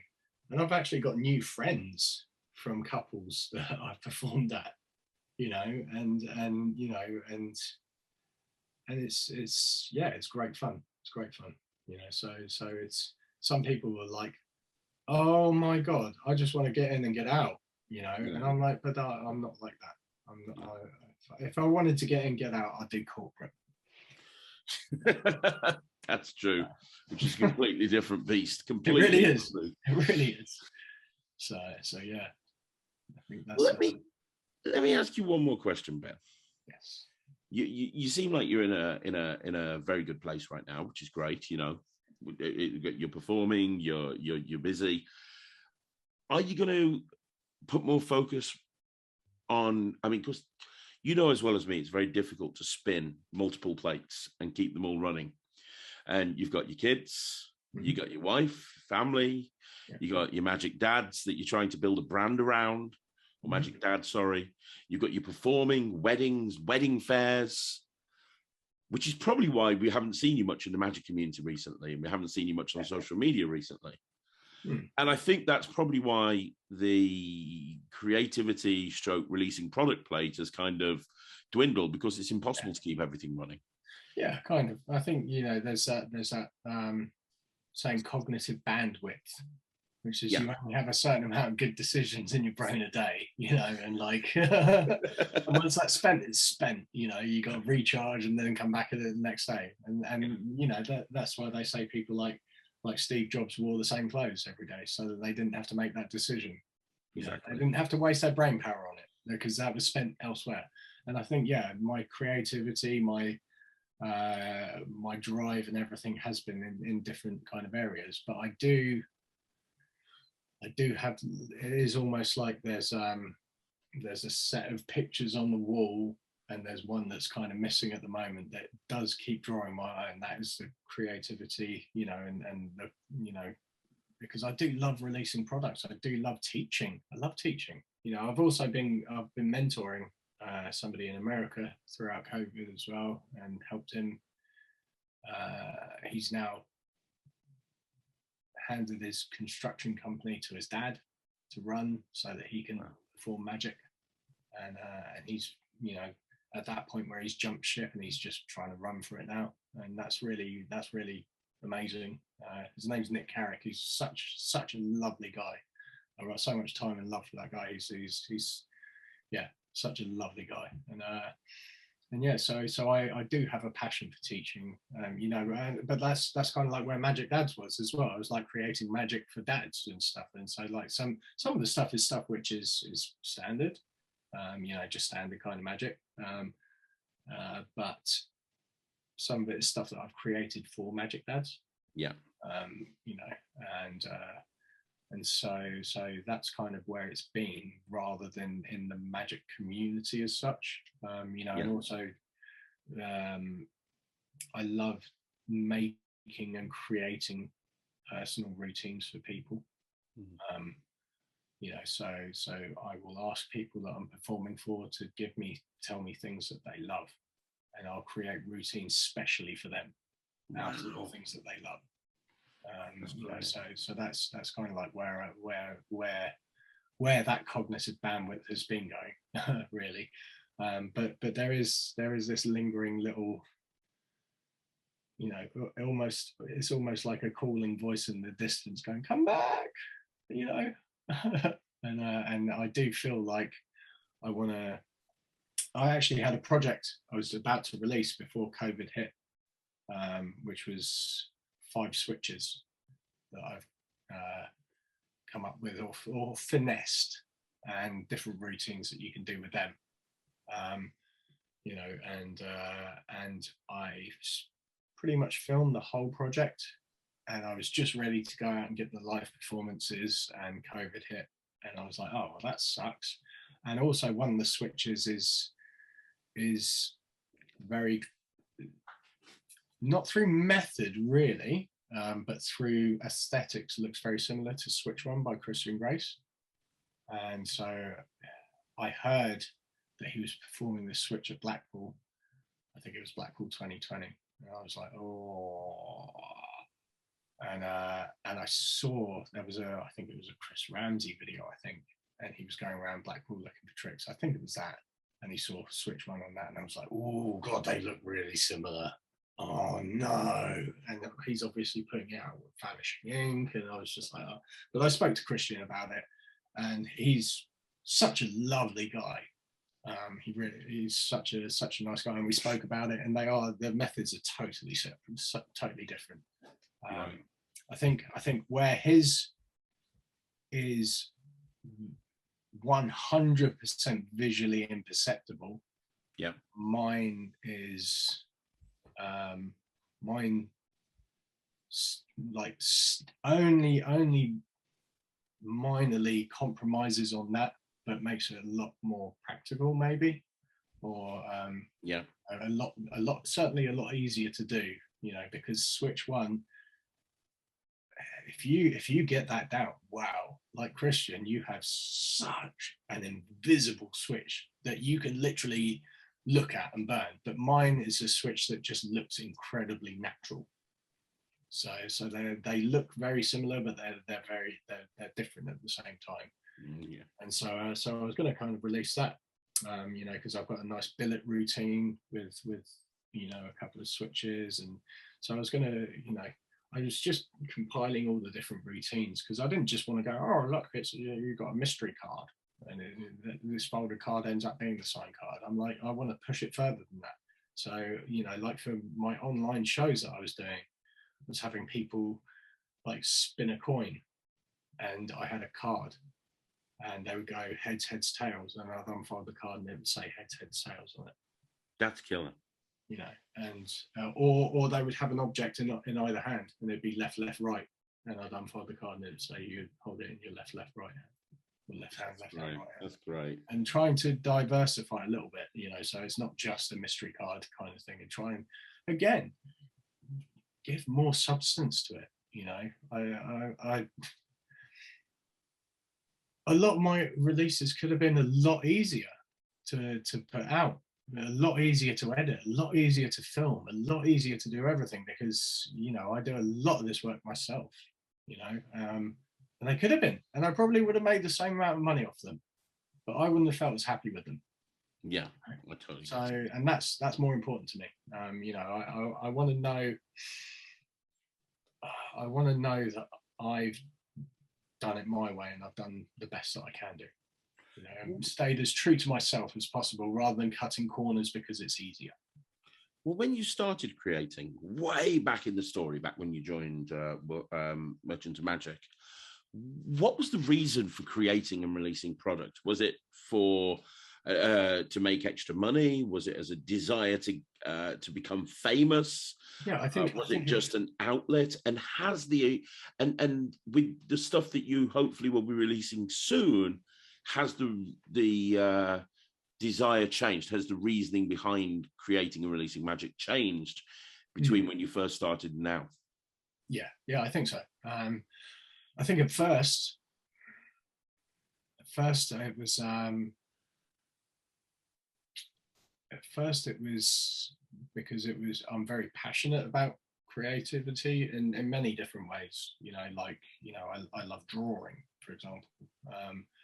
You know, so I'm very passionate about creativity, and with magic, the ability to create something and then to sell it, you know, and that to hopefully, you know, for people then to use it themselves. I think that's another reason why I find it important to not just put a brain fart out, or not just put something that works 8 times out of 10 out, you know, because I want people to actually use the magic that they buy from me. You know, I want it for them to at least know that they can perform it, and it be you know, reliable for them, if you know what I mean. So that's always kind of like being there. But at first it was like, yeah, I wanted to be a creator.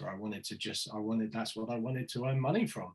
Yeah. And it was like, you know, a sick idea to me that I could be creative and earn money. And like, I remember I remember when I first released Labeled, there's been a couple like my routine inner thing sold like hotcakes. I remember waking up. I think I woke up for 44 days in a row richer than when I went to sleep. And some days it might only have been like $20 or something, but like some days it was a few $100s, and it's like, oh my God, you know, like that's such a great feeling. It's like I've woken up richer. That's bloody brilliant, you know. So like there's definitely like a desire for that. And in the beginning it really was like, well, I want to be a TV magician. I want to create stuff, you know, and if not, maybe be a consultant for a TV magician or something, you know. And that was kind of like a drive. And I just kind of like I kind of stepped a bit further away from that desire at that point. You know, I briefly mentioned earlier, I was this close to having a TV show with Alan Morrison and Dee Christopher. That was back in 2013, because I remember, because Gemma was pregnant at the time with Arabelle, and yeah, like that actually. It's really funny because Chris, it's pretty much the exact same format that Chris Ramsey's just done with Big Trick Energy.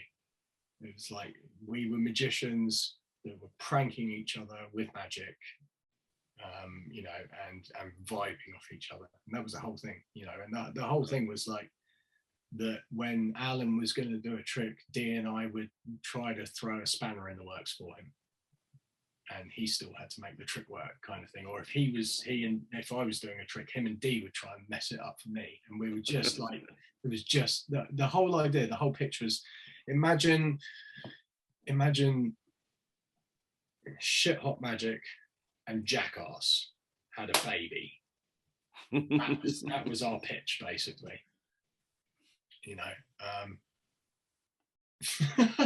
I'm sorry, I was just remembering the I won't say what it was, but if you ever, next time you speak to Dee, ask him what trick he did for the head of MTV Europe.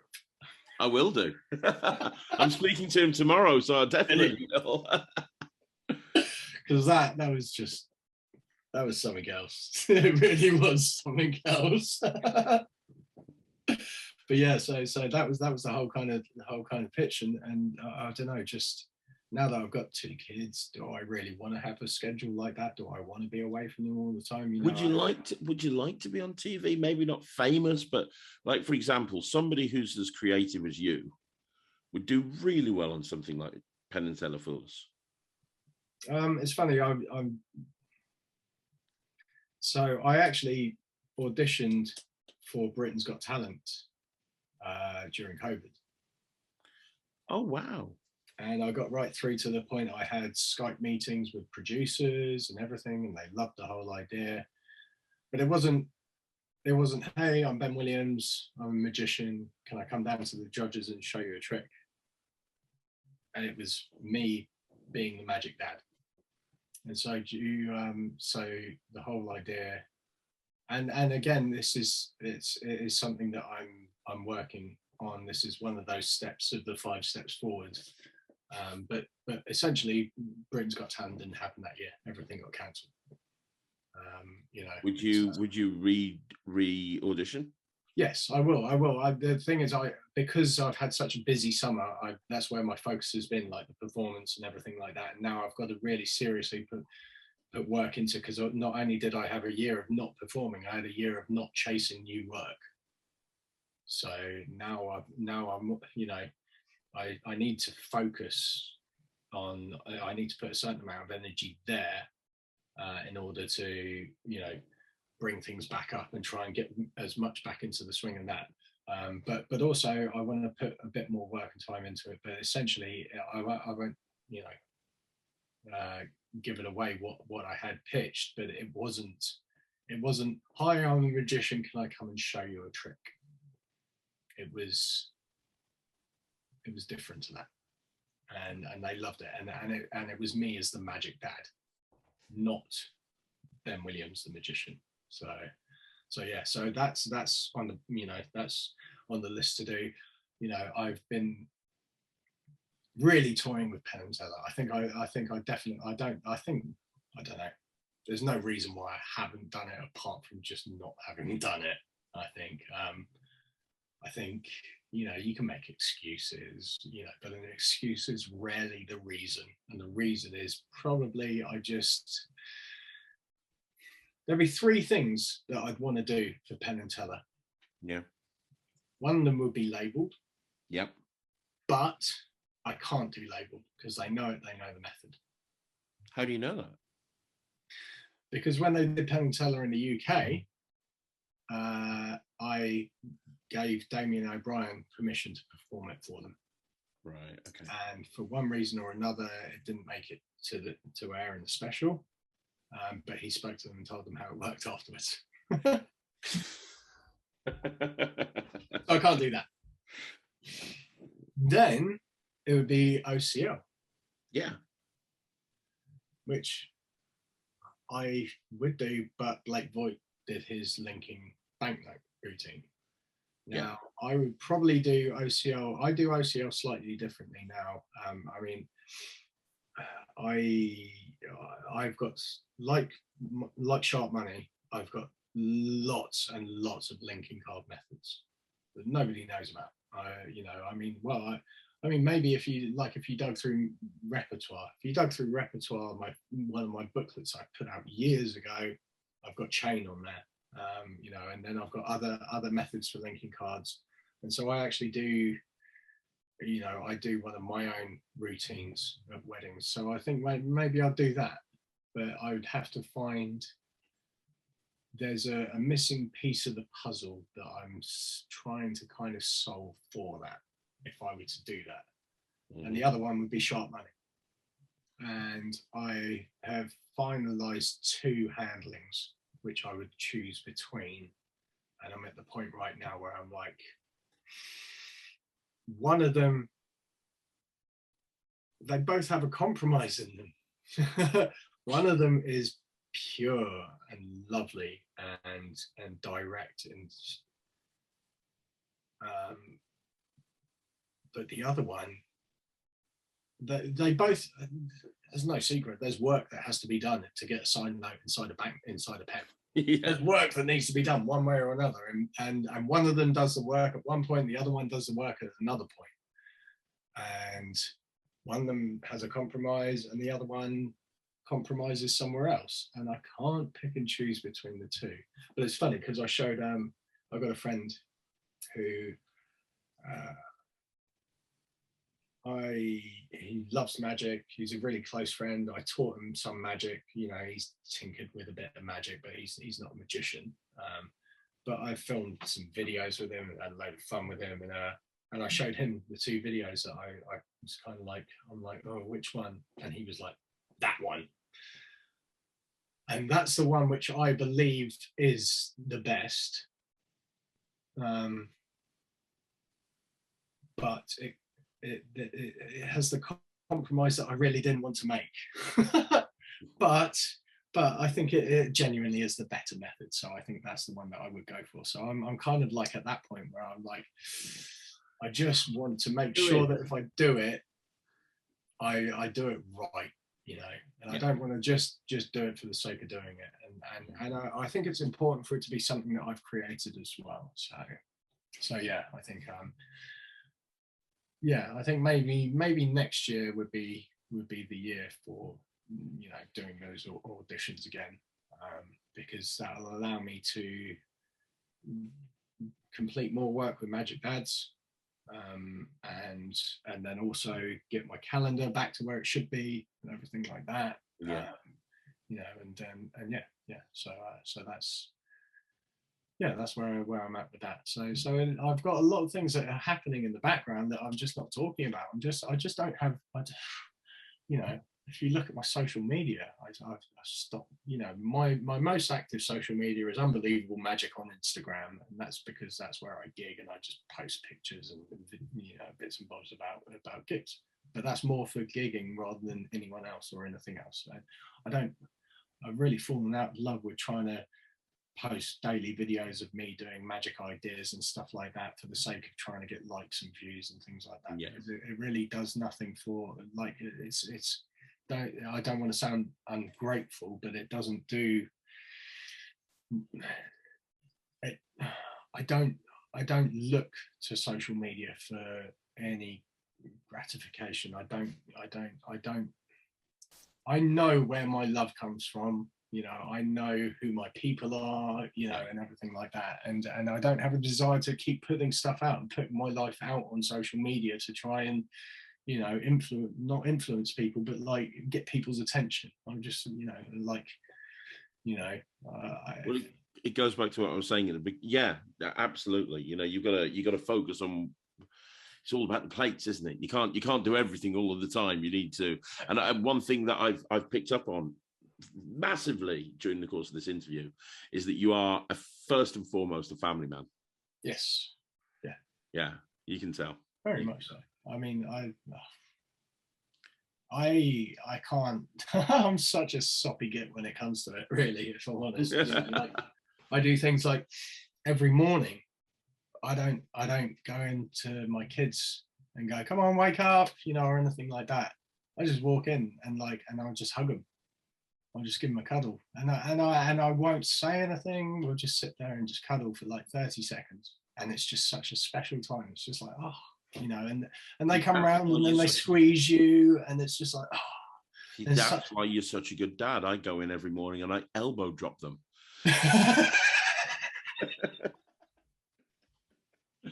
So you know, like, you know, and I want to inspire them. I want them to feel, you know, I want them to believe in themselves. I want them to really find their purpose in life. I want them to not spend 20, 30, 40 years of their life doing something that they don't know why they're doing it, you know, in order to, you know, I want them to know themselves. I want them to, you know, there's I think it's a Jewish saying, because like if you look into the science of it, like a kid is in the brainwave pattern of theta, which is soaking up information and learning. We're all in beta. Like, you know, that's our standard brainwave, although like that's arguable that we're kind of in that because we're a bit brain dead at the same time. Right? Yeah.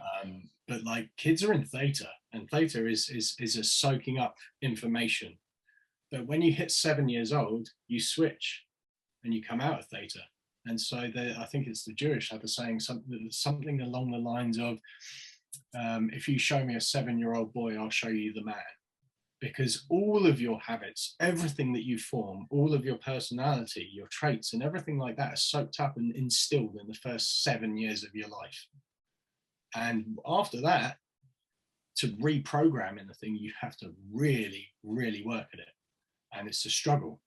Yeah. And so now is the golden era. Now's the time to provide that inspiration, to give that guidance, to really help them, give them the tools, you know, to tackle life and to feel good doing it, you know. Yeah. And that's really important to me. It's really so important, you know. I you know, and all whilst I'm doing that, I'm trying to learn about myself right now. You know, I'm trying to stay true to myself. I'm trying to try and phase out the things that I'm doing which aren't me, or aren't, you know, aren't in line with me, if you know what I mean. You know, and I don't have the time to be constantly on social media. My wife doesn't even have Facebook, Instagram. She's not on social media at all. She hasn't been for like 6 or 7 years. And so, you know, and it goes back to like talking about the Magic Dad thing, to try and do a daily video online on social media and like be in that world every single day, like boom, boom, boom. There was a lot of pressure, you know, yeah, and I just, like I say, I don't get, I think I've just got confidence in myself and who I am and what I want to be, that I'm not constantly trying to put something out. You know, I know I'm not saying everyone that posts on social media is doing it for likes and for, you know, but it's undeniable if you look at the science. when you get those like clicks, it releases dopamine in your brain. It's a shot of dopamine that feels great, and it's addictive. Yeah. And when you don't, then it's lacking, and that's chemical reaction in your brain. You can't stop that. So as much as you might, there's no denying that being on social media is somewhat for kicks. Yeah. And I think when you space yourself away from it a bit, it was really interesting. My wife works with a South African who's now moved over here, and he was like, do you know what, living in Johannesburg, you drive around, like, you don't stop at lights because you're going to get like a gun pointed at your head and somebody take your car. Like, you live in fear the whole time. Like, the security in your house has to be on point. Like, you're constantly like, you don't go to certain places at certain times. You don't do it. And like this, it's constant, this, because the crime is so rife. And he's like, it took moving over here to get out of that bubble to realize, wow, that's not normal. And I think social media can be a bit like that. And if you can take yourself away from it, then you can realize, oh wow, there's a whole world out here. There's a whole, it's not just here. And that's another thing that Magic Dads is trying to do. Is trying, I say, I want more person-to-person interaction, less person-to-pixel interaction. Yeah. Because I don't want my kids to be addicted to devices. I want them to learn technology. Yeah, great, because you'd be stupid to hide them from it, because it's technology. It can be amazing, but it can also be very destructive. And I don't want to just be a lazy dad and go sit on an iPad whilst I do this. I want to listen to them. I want to and actually hear them. I want them to. Here's a if you are a dad, here's one thing which I would really highly suggest to you. There's something, I read a book called The 7 Habits of Highly Effective People by Stephen Covey. Yeah. And one of the things he talks about is empathic listening. And this has so changed our interactions. When you're talking to your kid, it's so normal to be in your own little world and just to be like, oh yeah, that's nice, oh great, or something like that. And you kind of like interact with them, but you're somewhere else in your head and everything like this. And, and you are interacting with them, but what you don't realize is that they don't feel like that, Yeah. So to actually truly empathically listen to them is a really important thing, because they feel heard, and one way to show your child that whether or not you are doing it, one way for them to feel like you are doing it is by repeating the last few words that they say in the sentence back to them. Really? Yeah. Okay. So when they finish a sentence, you might have missed half of it, but if you repeat those last few words to them, like, and blah blah blah, and there's and then this happened on the show, and then like and then there was a red truck, and like that. Oh really? There was a red truck? Then suddenly everything that they've said, you've taken in, you've listened, you've digested, and you are back with them. You are with them. It's not like oh that's nice, oh that's cool, that's a great idea. It's actually, no, he actually paid attention. Yeah. And it makes a huge difference. That's great advice. Yeah. So I'm learning all loads of different things about myself and loads of stuff like that, and yeah, so and I'm really passionate about that, and so yeah, that's yeah. It's great. I can see you're in a good place. Yeah, I think yeah, I am. I think it's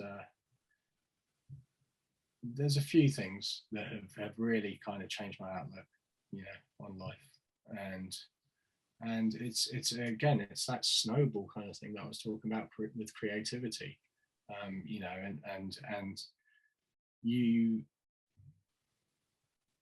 can be on a negative spiral, or you can be on a positive spiral, and one will feed the other. There's the one of the stories I tell my kids is the story of the 2 wolves, Have you heard that? You know the story of the two wolves? So the dad turns around and dad says, well, you have two wolves inside you. One wolf wants you to fail, wants you to completely bomb out. It thinks that you are nothing.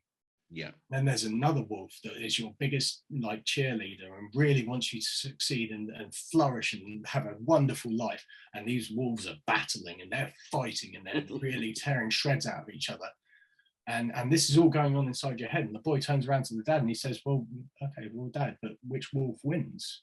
And the dad turns to the son and he goes, the wolf that you feed. And that is so profound. And I remind that, you know, and I say to my kids, you know, especially my daughter now, I'm like, which wolf are you feeding right now? You know, and it's the same for yourself. Don't, you know, try and feed that good wolf, because we all have it. You know, we all have our demons. We all have, you know, great book. If you want to read it, The Chimp Paradox. Absolutely insane. Such a great book. And it makes you understand why you think and why you do the things that you do. And again, that comes back to that word awareness. And once you're aware, then you can make change, you know. And I think it's really important to be as aware as you can be of what you're doing in life. Again, amazing advice. One last question, Ben. Yes. One final question, which is, what is left for you to do off your is there anything left in your magical bucket list outside of family? We've talked about family, we've talked about you know, we've talked about goals that you have, certain goals, but is there anything left that you want to do within the magic community on your magical bucket list? Because let's make no bones about it, you've had a very successful career. And you know, there's people that are watching this that wish they could even do a quarter of what you've done, you know, working with Ellusionist, working with big companies, having your name out there, being a well-known creator, lecturing all over the place. You know, being a successful performer, you've done so much. But if there's one thing I've learned from this conversation, is you're very driven, you're very ambitious. Is there anything left on your magical bucket list within the magic community that you want to do that you haven't ticked off yet? Or is it a case of, you know, your goals lie outside of the magic community and you just want to carry on doing more of the same? Well, I think purely, well, obviously, like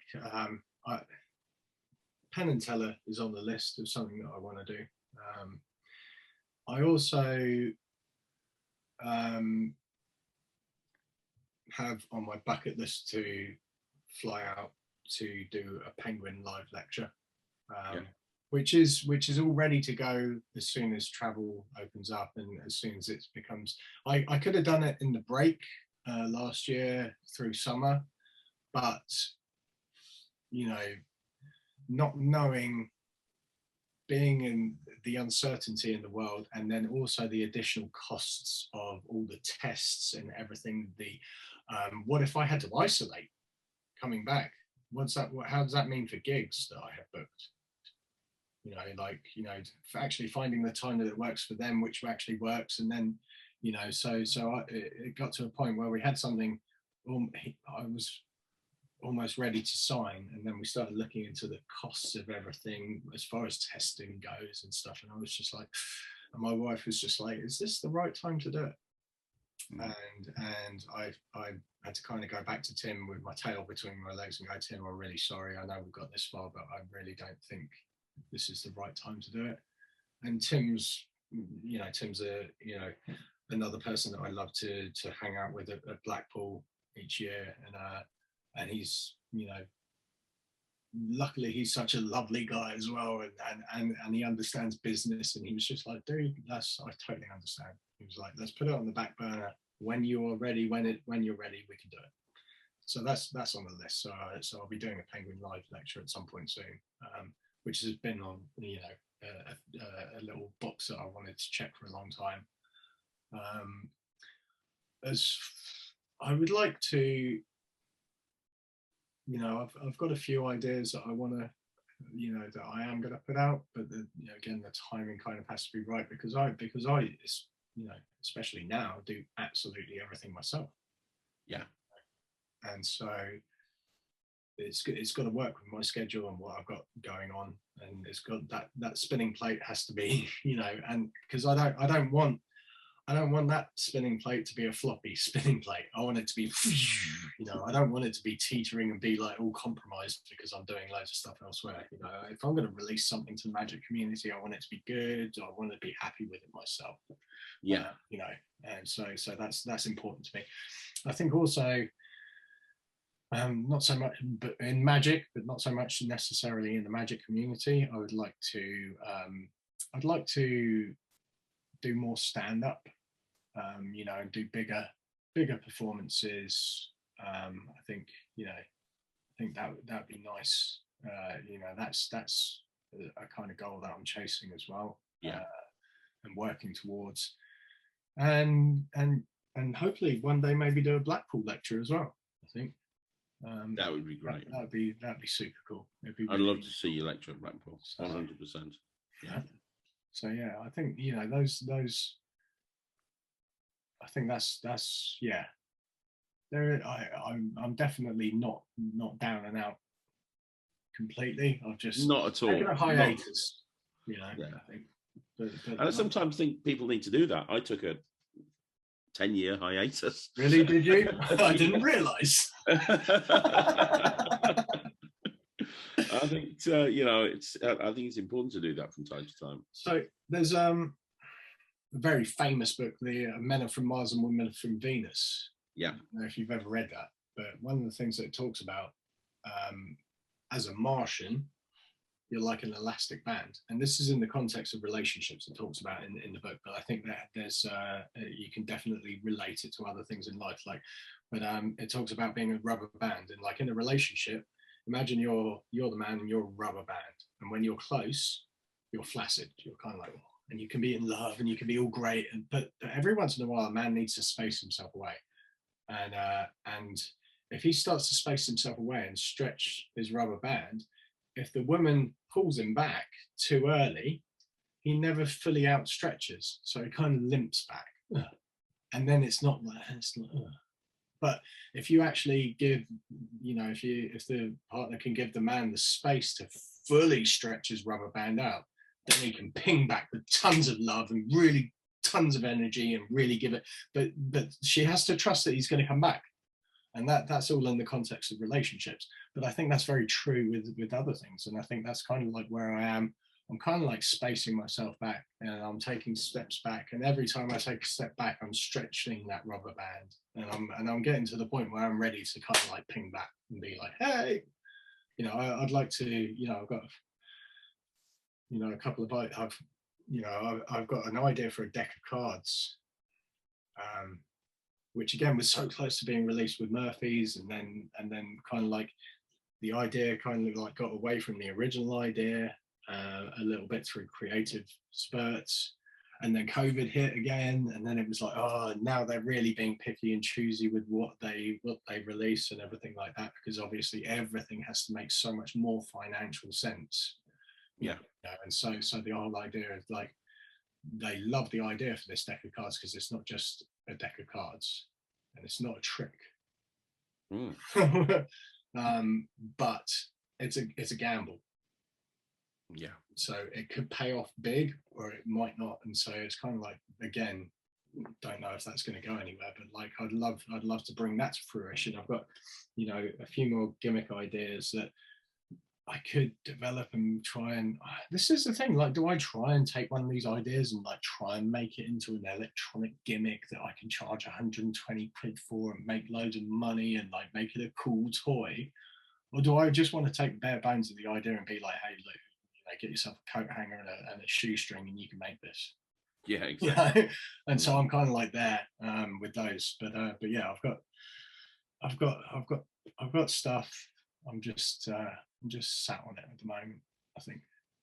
So, yeah. Yeah, I can't wait for that elastic band to ping you back. And you come back with an absolute bang, because I'm the first in line to buy anything that you bring out, my friend. Thank you. It's absolutely true. You know what?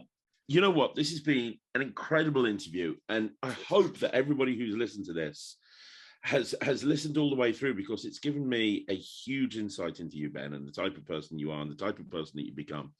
And like I say, you are an incredible, I said at the very beginning, you're an incredible creator and performer, but just seeing how passionate you are about knowing yourself, and how dedicated you are to your family, and how dedicated you are to, being the best version of you.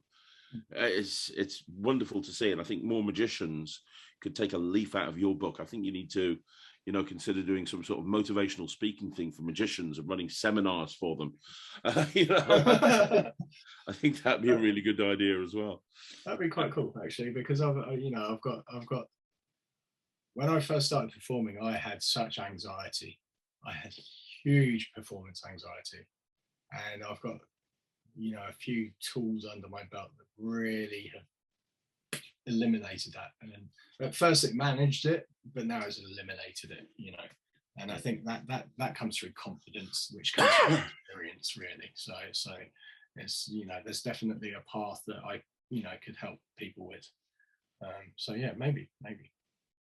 Well, let me ask you a question. If people want to reach out to you, what's the best way to do so? Because you're not on social media. If people wanted to reach out to you, yeah, you can get me on social media, but like I'm terrible with, I don't have notifications on for social media messages or anything like that. So sometimes it can be, weeks before I even see it.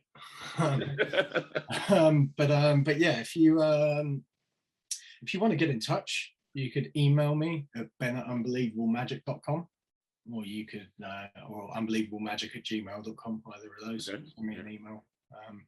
If my website has my contact details, or a get in touch form, you can fill that in, email me. And if people want to buy any of your products, do you have your own place that they can buy that from, or do you just send them to their favorite? I did have, and then a lot of complications got brought into the mix with the new laws and legislations of download taxes, because taxing was always like, you pay the tax in the country that sells the download, but then it's switched over to, you actually pay the tax for the country that the person bought the download in. Right. So there was a lot of kind of like stuff that I needed to learn to know that what I was doing was correct.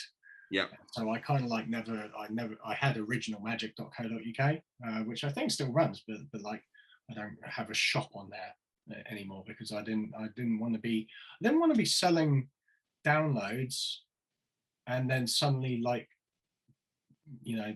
I'd much rather, step back and know that what I'm doing is correct, rather than suddenly get a letter from HMRC going, yeah, you've balls this up entirely, and like, a £10,000 to, like this, to these countries here, like, or something.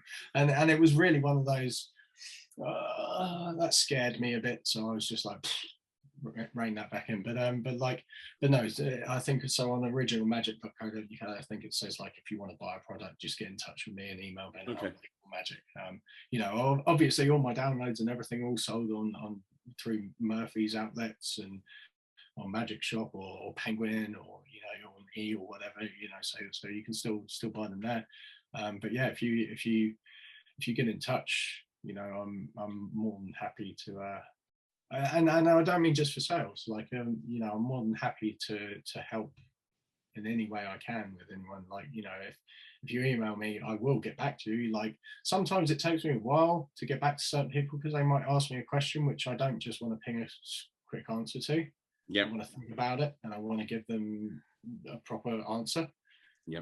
So it's never usually that I'm ignoring it. It's more like, I'm just taking, I want to answer it properly. So I don't just want to go, oh yeah, that's great, like, you could do this. I'd much rather give some time to you. So yeah, if I'm more than happy to, if anyone's got any questions, like, and I've always said this, if anyone's got any questions about products that I've put out, or any problems or anything like that, just get in touch, because I'd rather you told me and I could help you, or at least try to help you, rather than you sit there and have that problem on your own. So amazing. Ben, It has been an incredible interview, and genuinely, I can't wait to see what you come up with next, because whatever it's going to be a huge success. Do you want to see something fun before we finish? Absolutely.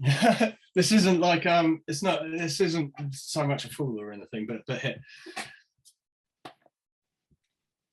So I Fictional don't know, characters. I have a book of fictional characters. It's not really all fictional characters, but it's a book that I wrote fictional characters in. Okay. Yeah. All right. And yeah, look, I'll show you. They are all different. Yeah, they are. Yeah. And they are actually all different. Okay. Okay. Right. That's now, Craig, I will say, just for this, because call it dual reality or whatever you want to call it, but I will ask you for 5 seconds just to honestly close your eyes, because I want to show the viewers something which I don't want you to see. Okay, so if you can close your eyes for 5 seconds. All right, now I'm going to do like a little mind read. Okay, all right, so okay, you can look now. Okay, so essentially I'm just gonna do this because you're not here to open it. I'm just gonna do this, and you just say stop whenever you like. All right, okay, cool. Stop. Yeah, you sure? Do you want me to start again? Go again? No, I'm fine with that. You're happy with that? Yeah. You're absolutely certain. I'm gonna look away. Genuinely look away. All right. I'm genuinely not looking at anything. Have a look. Remember it.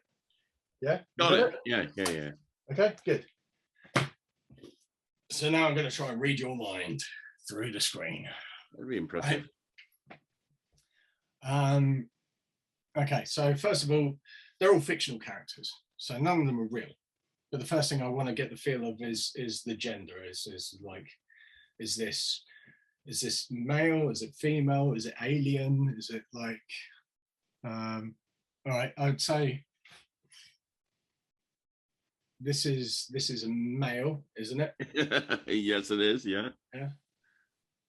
And I'm just trying to think about which ones I wrote down. This is strong, muscular. Yes. Superhero. Yes. Is it Batman? No. It's not Batman. Wasn't? No. How's my acting? No. I mean, genuinely, like, okay, so hang on. It wasn't Batman, but it was a superhero. Yeah. Who was it? Captain America. Captain America? Yeah, Captain America. You're kidding me. No. I could have sworn it was Batman. I genuinely could have sworn it was Batman. But I seem to be a very lucky person. Why? Because it just so happens that this whole interview, I've actually been sat here in my Captain America underpants.